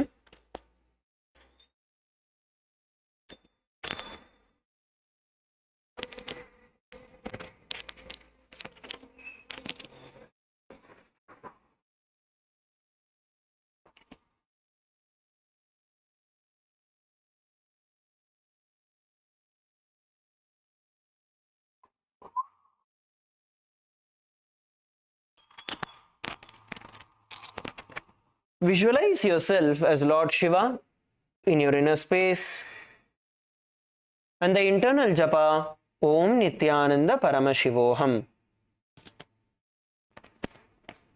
उपविश्यासने सम्यक् बाहु कुर्वत्थ कुञ्चितो कक्ष्योमि मनः कुर्वन् समम् आयाति तल्लयात्. Let's now perform the Kulyasana on the other side. இப்போ Kulyasana வந்து opposite direction நம்ம பண்ண போறோம். As you continue to be seated in Padmasana, now place the opposite hand. இதுக்கு முன்னாடி if you brought the left hand on your forehead, you're going to now bring your right hand on your forehead and the left hand behind your neck. So let's perform the asana. இதுக்கு முன்னாடி வந்து உங்களோட right hand உங்களோட நெத்தியிலையும் left hand வந்து உங்க கழுத்து பின்னாடி வச்சீங்கன்னா இப்போ opposite hands வந்து உங்களோட switch பண்ணுங்க. One hand on your forehead and the other hand on your neck, behind your neck, and continue to perform the Kakachanchu Kumbhaka. We are not performing the Uddiyana Bandha, only the Kakachanchu Kumbhaka. Kakachanchu Kumbhaka continue பண்ணுங்க.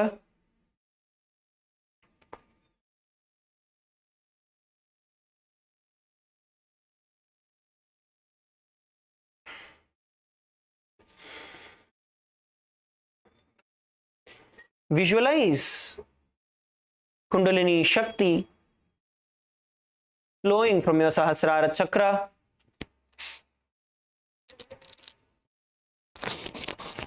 Kundalini Shakti உங்களோட சஹஸ்ரார சக்கரத்திலிருந்து flow ஆவறத visualize பண்ணுங்க.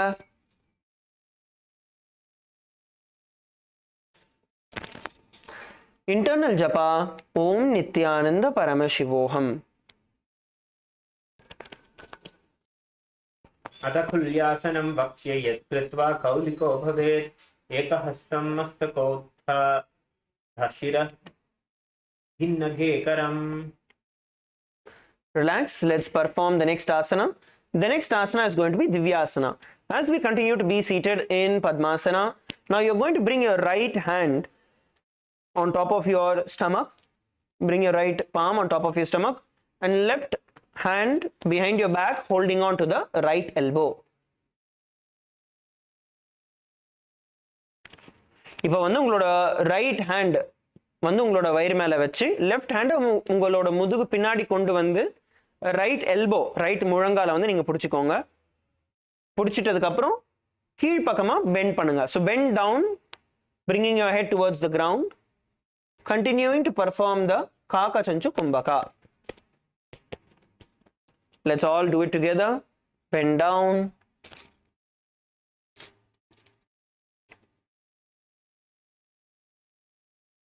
And hold.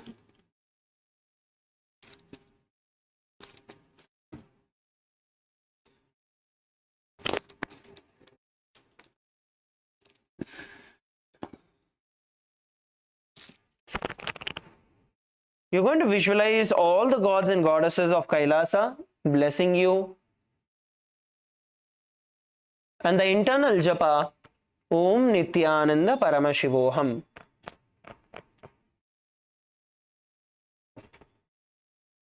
अथ दिव्यासनं वक्ष्ये पृष्ठं हस्तेन बन्धयेत् एकहस्तं मध्यदेशं भूमिहस्तं च नासया. Relax. Come up. Stretch both your feet out. Relax your feet. உங்களோட கால்கள் ரெண்டுமே வந்து ஸ்ட்ரெச் அவுட் பண்ணுங்க, ரிலாக்ஸ் பண்ணுங்க. Shake your feet out. Shake both your feet out. Rotate your ankles.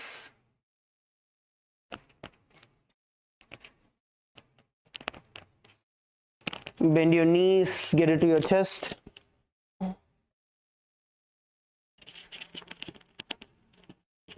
Pull your feet up, interlock your hands around your feet and pull your feet. Pull your feet and stretch.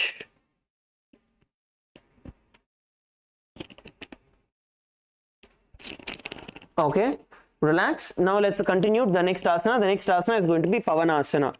We are going to get into Padmasana. All of you sit in Padmasana. எல்லாருமே பத்மாசனத்தில் மறுபடியும் உட்காருங்க. Sit into Padmasana. Now interlock your hands and place it on top of the navel center. Interlock your hands, place it on the navel center, and look forward. Look forward. Inhale deeply and hold the breath as long as possible. ஆழமா மூச்சை உள்ள இழுத்து எவ்வளோ நாழி முடியுமோ hold பண்ணுங்க. லாங்கா hold பண்ணுங்க.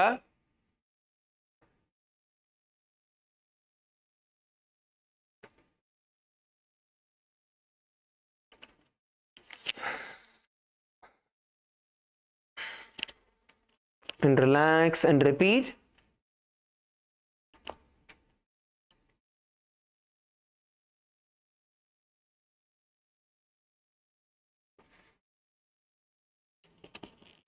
Visualize Swamiji in your inner space and the internal japa Om Nithyananda Paramashivoham.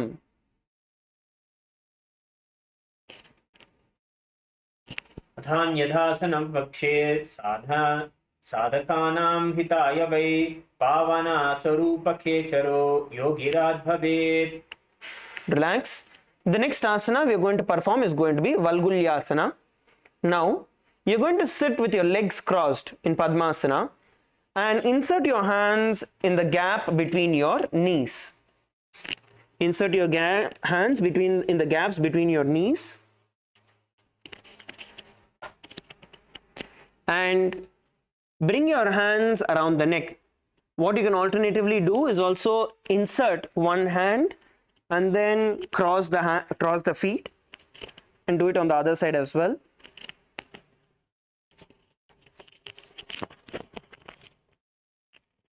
And bring your hands behind your neck. பத்மாசனத்தில் உட்கார்ந்து உங்களோட கைகளை வந்து நீங்க அந்த முட்டிக்கும் கைக்கும் இருக்கிற கேப்ல வந்து நீங்க இன்சர்ட் பண்ண போறீங்க. இன்சர்ட் பண்ணி எவ்வளவு முடியுமோ உங்களோட கால்களை வந்து நீங்க மேல் பக்கமா இழுங்க. Come on, KAILASA Malaysia, all of you try. கையை இன்சர்ட் பண்ணி எவ்வளவு முடியுமோ லிஃப்ட் பண்ணுங்க. ஹோல்ட் பண்ணி கை ஃபுல்லா பின்னாடி போலனாலும் பரவாயில்ல, எவ்வளவு முடியுமோ பண்ணுங்க. நந்தகுமாரையா பண்ணுங்க.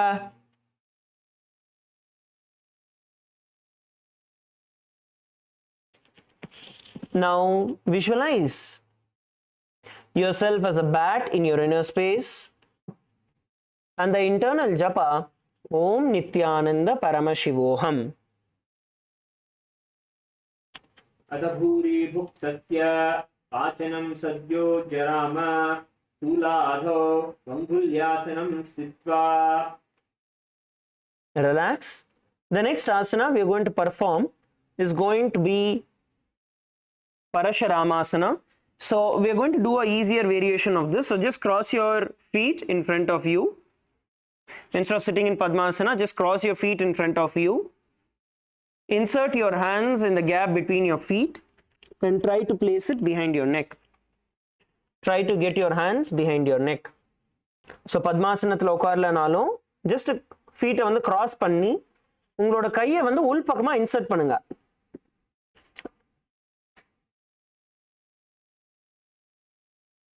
And try to bring your hands as close as possible to the neck. Let's all perform the Parasharamasana. இழுங்க, இழுத்து பிடிங்க. நந்தகுமாரையா தூக்குங்க, இழுங்க இன்னும்.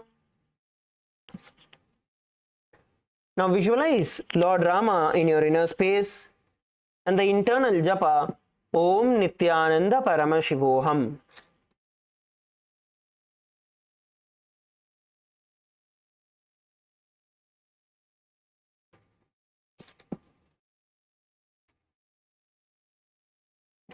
अथ परशुरामासनं प्रथमकरे पद्मासन आचे सुधो शोभे भूपरि पाचे. Relax. The next asana is going to be Garbha Pindasana. இதே பொசிஷன்ல இருந்து நம்ம வந்து நம்மளோட முதுகுல வந்து நம்ம படுத்துக்க போறோம். So you're going to insert your hands in the gap of your feet and roll down onto your back. Roll down onto your back and roll to the left and right in this asana. Kirubaya did this asana one step before itself. Come on, Kirubaya, now do it now. Yes, roll to the left and right. முதுகுல வந்து நீங்க எல்லாரும் முதுகு பக்கமா சாஞ்சி முதுகுல படுத்து left and right twist பண்ணுங்க, rotate பண்ணுங்க. மலேசியால எல்லாரும் ரோல் பண்ணுங்க பின்னாடி.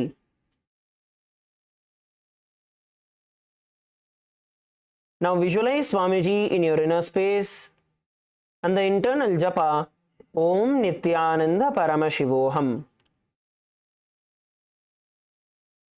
मयूरं पिञ्चमायूरं पद्मापीठ समन्वितं कौकुटं गर्भपिण्डं च गौरं योग नृसिंहकम्.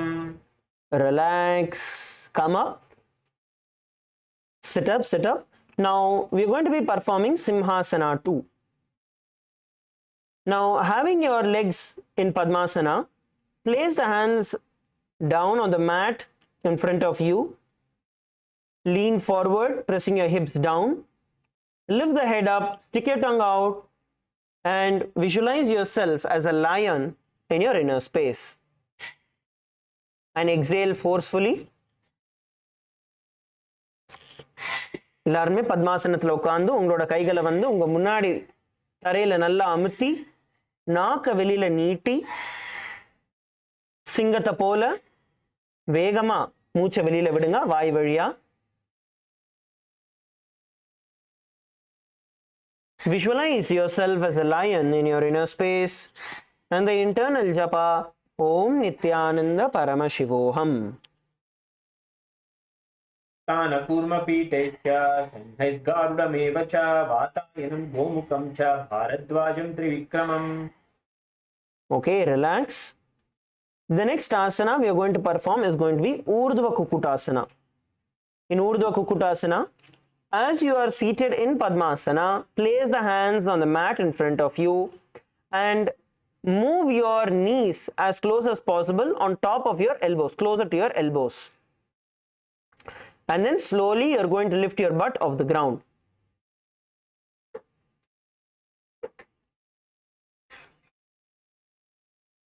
எல்லாருமே சேர்ந்து பண்ணலாம். ஃபர்ஸ்ட் நீங்க வந்து பத்மாசனத்துல உட்கார்ந்த மாதிரி நீங்க வந்து உங்களோட உடம்ப வந்து நீங்க மேல் பக்கமா நீங்க புஷ் பண்ண ஆரம்பிக்க போறீங்க. கையில எழுந்திருச்சு நிக்கிற மாதிரி. ஸோ அதுக்கு வந்து ரெண்டு விதமா நீங்க அதை பண்ணலாம். ஒன்று பத்மாசனத்துல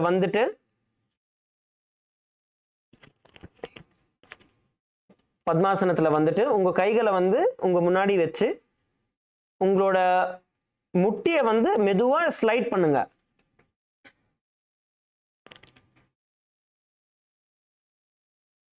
Okay, you can see, all of you can see it again. எல்லாருமே பார்க்கலாம். ஃபர்ஸ்ட் பத்மாசனல உட்கார்ந்துட்டு உங்களோட பத்மாசனத்திலே வந்து முட்டி மேல எழுந்திருச்சு நின்னுக்கோங்க.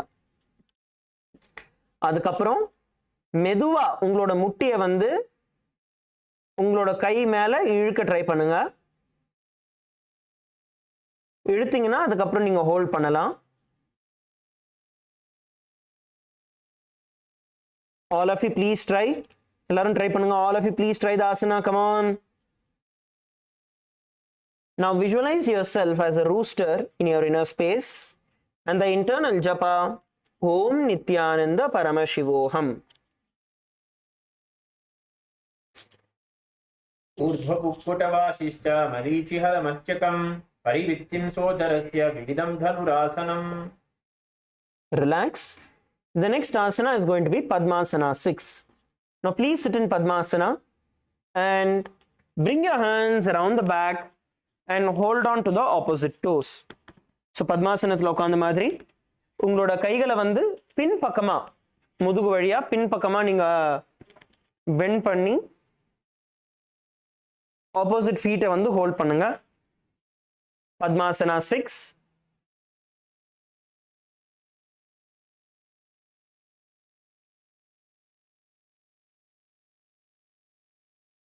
All of you please perform the Padmasana 6. இதை வந்து உங்களோட முட்டியை வந்து நீங்க எந்த அளவுக்கு உள் பக்கமா நீங்க தள்ளுறீங்களோ அந்த அளவுக்கு ஈஸியா இருக்கும். As much as you are able to push your knees inward, you will be able to hold on to your toes.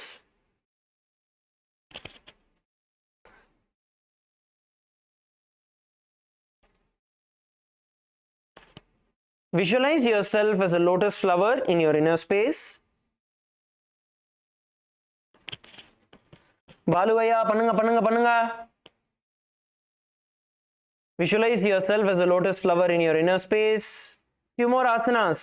That's it. Bring your feet as close as possible inward so you're able to do it.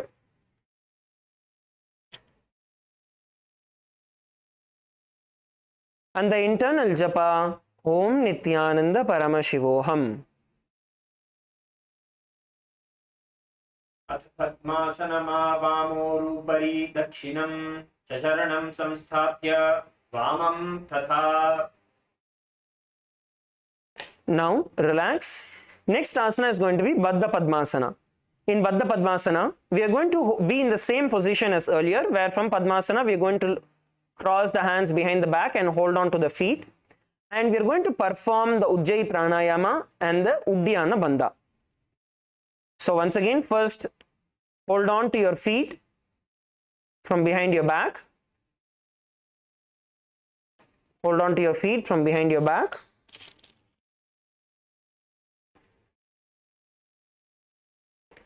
Now inhale through your nose and exhale.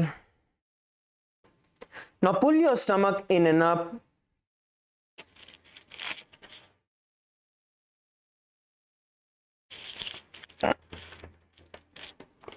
And hold and slowly relax and repeat it again.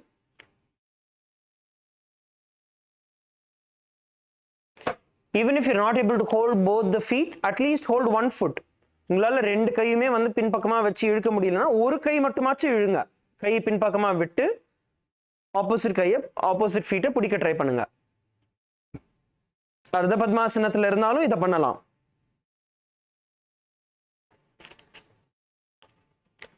Now visualize yourself as a lotus flower in your inner space and the internal japa Om Nithyananda Paramashivoham.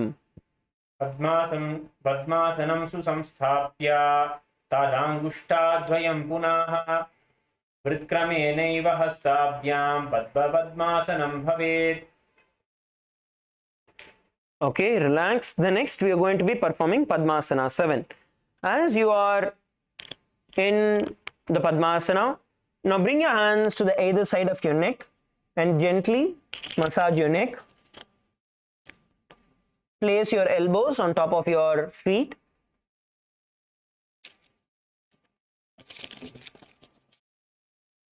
And massage your neck. All of you please perform the Padmasana 7.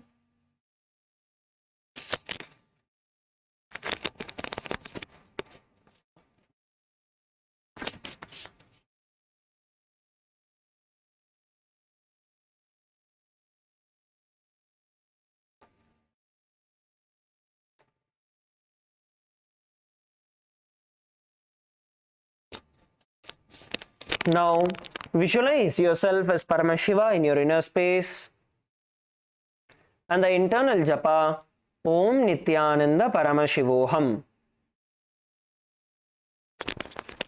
पद्मासनः संस्थितः योगी जनसंघ विवर्जितः विज्ञान विद्वित मनगुल्य निरोधयेत् सकृध्य अकृते योगी पापोघं नाशयद्भवम् तस्य स्यान्मध्ययं वायोः प्रवेशो नात्र संशयः.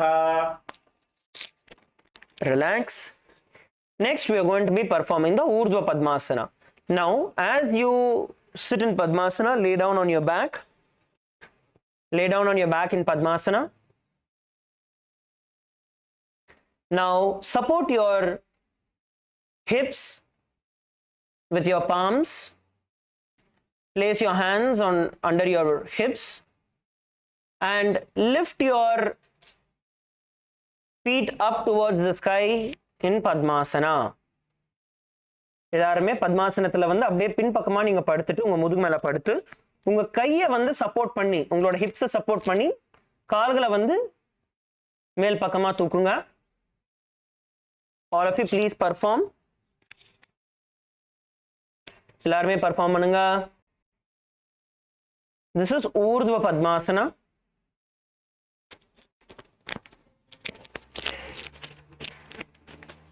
Please perform the Urdhva Padmasana.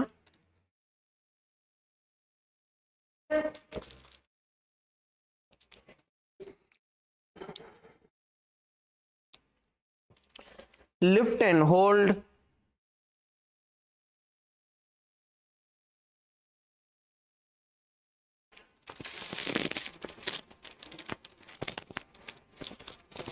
Now visualize yourself as an inverted lotus in your inner space and the internal japa Om Nithyananda Paramashivoham. Alom thi ardha padadi rakhevayati urdhva bhangasana kahevayache. Relax. Now we are going to be performing Parvatasana 2. In Parvatasana 2, just bring your feet ground to the ground. Padmasanathila paduthukonga mudugu mela. Now bring your palms behind your head and raise them straight above your head, visualizing yourself as a mountain in your inner space. Feet are in Padmasana. கால்கள் வந்து பத்மாசனத்துல வச்சுக்கோங்க. கிருபாயா padmasana. Padmasana or Ardha Padmasana? Yes. On the ground, on the ground. Knees on the ground. Yes.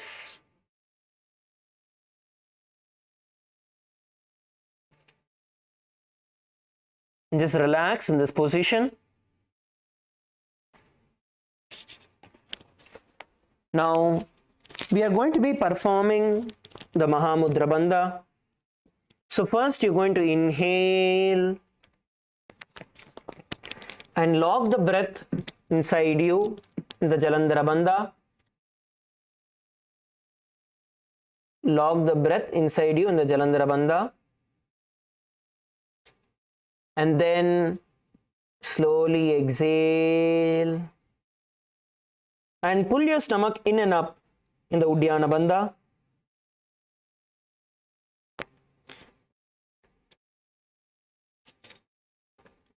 And then relax and repeat it again. Inhale with your nose. Lock your chin to the chest in the Jalandhara Bandha.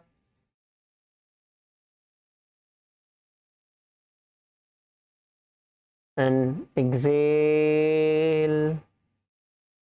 Now pull your stomach in and up into the Uddiyana Bandha. And relax. Repeat it again.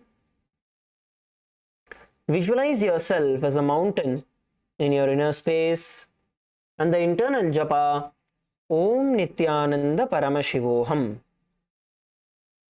अथ भक्षे महादेव पर्वतासन मंगलम यत्कृत्वा स्थिर रूपिष्यात् षट्चक्रादि विलोपनम.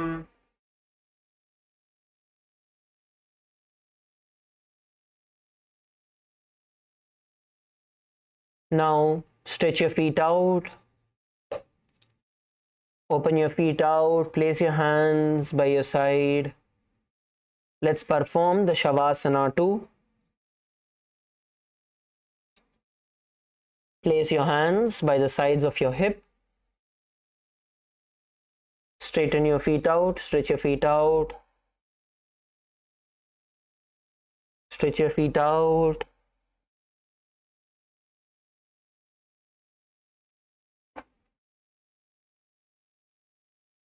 And unclutch from your body and mind.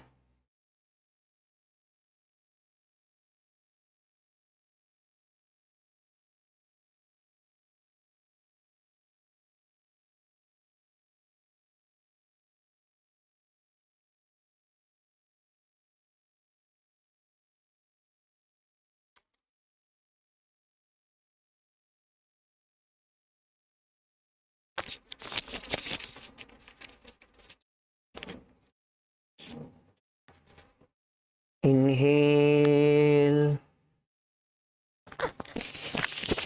and exhale.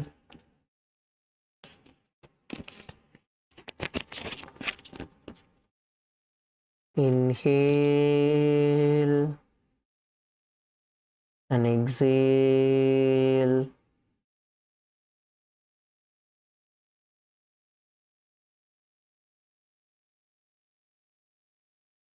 Relax.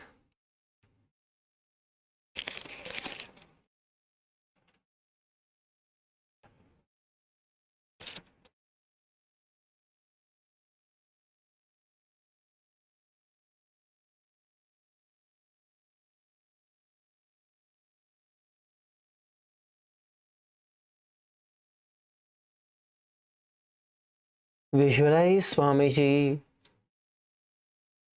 liberating you.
Visualize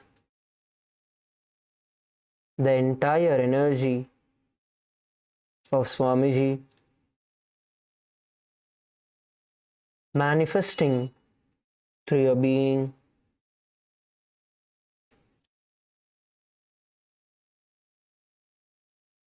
The Kundalini Shakti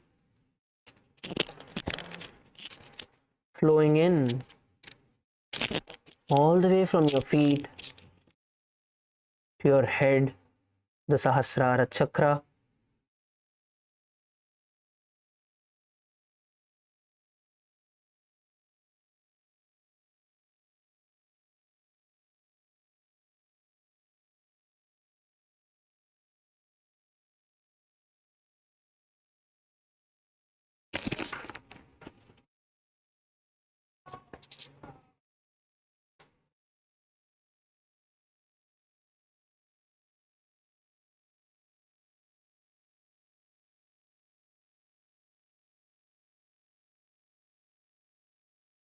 Now, slowly bring your awareness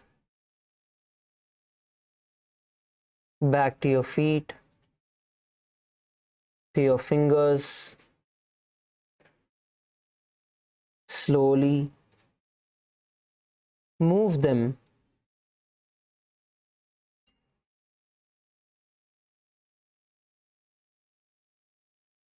bring your awareness back to the body.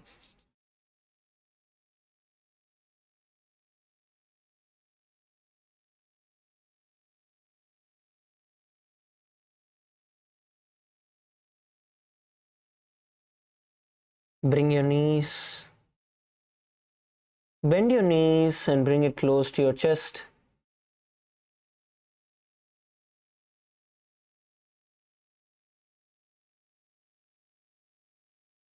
Bend your knees and bring it close to your chest.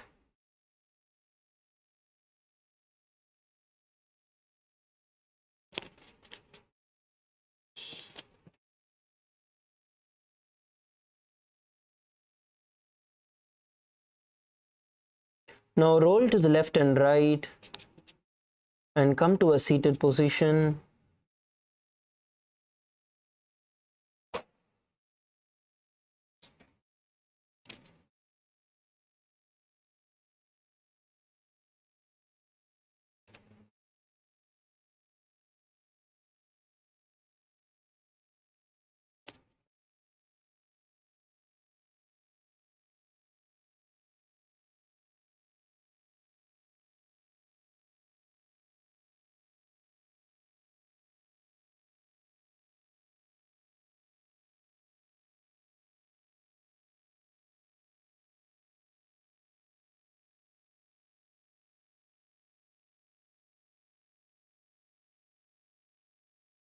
Just sit unclutched.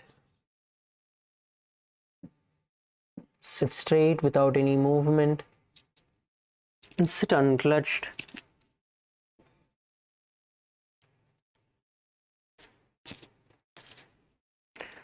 We have completed the entire Tritiya Vinyasa Krama as well, all the 508 asanas. Let's give a big round of applause for every one of us. And we will be doing more and more. We'll be repeating, we'll be learning more.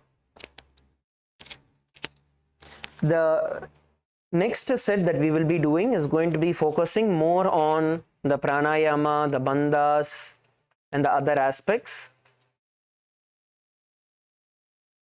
And we'll also be taking more of your questions and helping you all.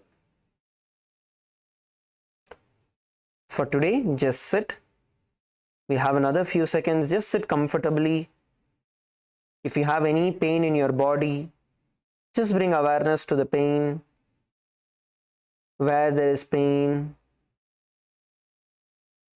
just see what is going on.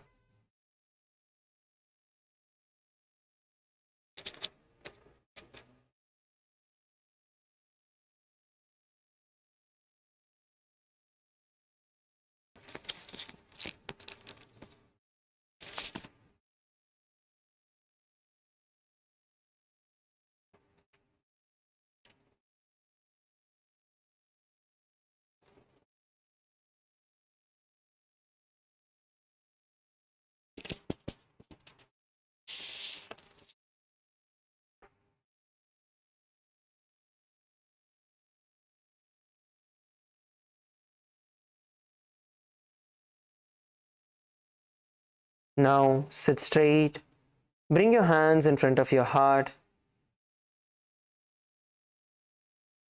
We are now going to be chanting the Purna Mantra and ending the session. Let us all close our eyes. Visualize Swamiji in our inner space. Chant the Purna Mantra. Om Purnamadav Purnamidam Purnat Purnamudachyate Purnasya Purnamadaya Purnameva Vashishyate. Om Shanti Shanti Shanti. हरिः ओं तत्सत् सर्वं भगवत् श्री नित्यानंद परमशिव पादुकार्पणमस्तु। ॐ नित्यानन्दम्। Thank you everybody. Nithyanandam. Let's have a 30-minute break and let's gather back for the next session by 9:30 a.m. Eastern Time. Nithyanandam.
Paramashivoham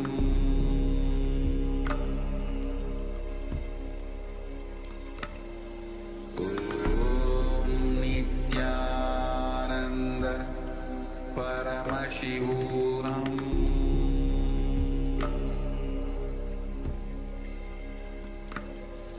Om Nithyananda Paramashivoham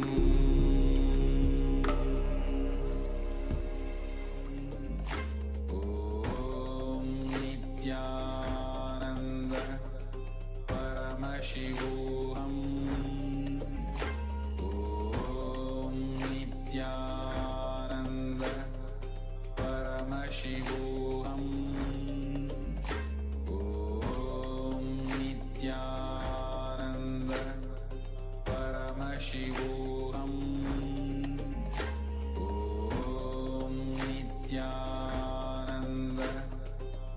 Paramashivoham Om Nithyananda Paramashivoham Om Nithyananda Paramashivoham Om Nithyananda Paramashivoham Om Nithyananda Paramashivoham Om Nithyananda Paramashivoham Om Nithyananda Paramashivoham Om Nithyananda Paramashivoham Om Nithyananda Paramashivoham Om Nithyananda Paramashivoham Om Nithyananda Paramashivoham Om Nithyananda Paramashivoham Om Nithyananda Paramashivoham Om Nithyananda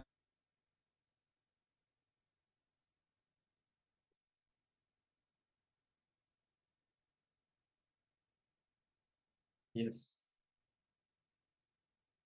Nithyanandam Paramasukadam Kevalam Jnanamurtim Dvandvatitam Gaganasadusham Tattvamasyaadilaksham Ekam Nityam Vimalamachalam Sarvadi Sakshibhutam Bhavatitam Trigunarahitam Sadgurum Tam Namami.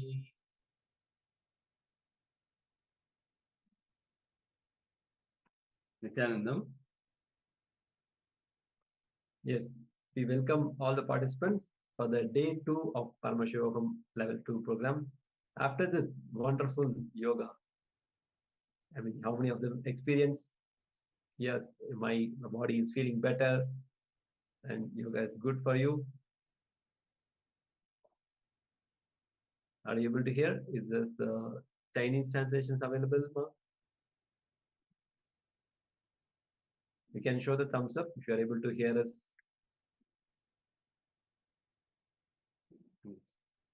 Okay, yes. Vidya Rupanaya, yes. Okay, we request all the other participants to switch on your camera and be participating in this session. Now, we are going to enter into the power manifestation. After this powerful yoga, we'll enter into the power manifestation before we enter into the further sessions. Yeah, I request all the participants to switch on the camera. Still, we see some of them not switched on your camera. I request all the participants to keep your cameras on so that we can enter into the power manifestation.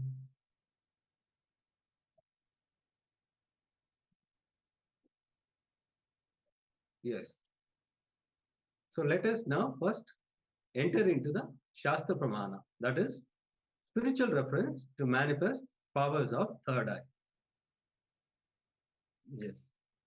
Kapalantarmano yasya tishtannilitalochanaha kramena manaso dadya lakshayet lakshamuttamam. The translation goes, by fixing the mind on the inner space within the crown center and sitting stably without any movement of the eyes closed in succession, by that stability of the mind and inner space through the power of third eye, one directly sees the ultimate goal, Lakshyam. By having the vision beyond the sight that reveals any object or place attaining the space of oneness with the source Paramashiva. Now, let us enter into the third eye or manifestation. I request all the participants to sit straight with your head, neck, and spine in a straight line. Have your notebook and pen along with you.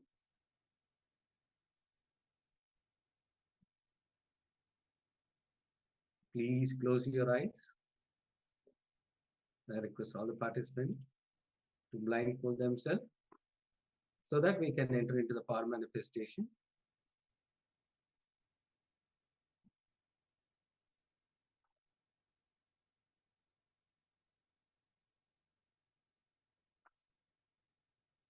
Keep chanting the Mahavakya. Om Nithyananda Paramashivoham. Om Nithyananda Paramashivoham.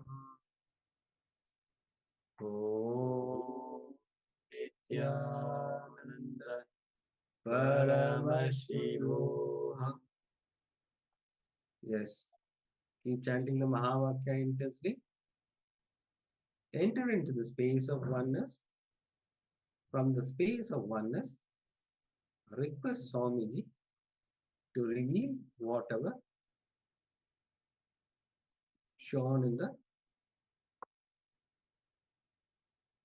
I request all the participants. I can see still some people not switched on the camera. Be in that oneness space and request Swamiji whatever is being projected, the image, to reveal through the third eye. Have the deep gratitude and surrender to Swamiji. Drop all your doubts, self-doubt, everything, whatever is there. Just drop your mind and request Swamiji to reveal through the third eye whatever is being projected. Yes, now we'll be entering into the power manifestation. Please close your eyes. I can still see few participants not close their eyes. I request the Chinese translator to translate them so that they close their eyes.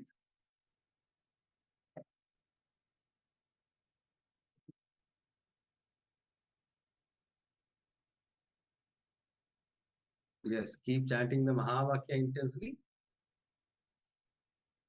Now we are going to project the image. Let us enter into the power manifestation.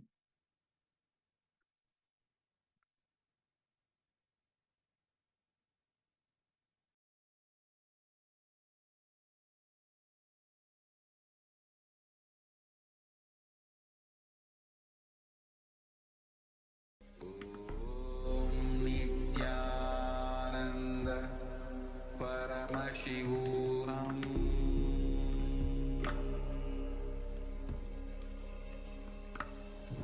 Om Nithyananda Paramashivoham.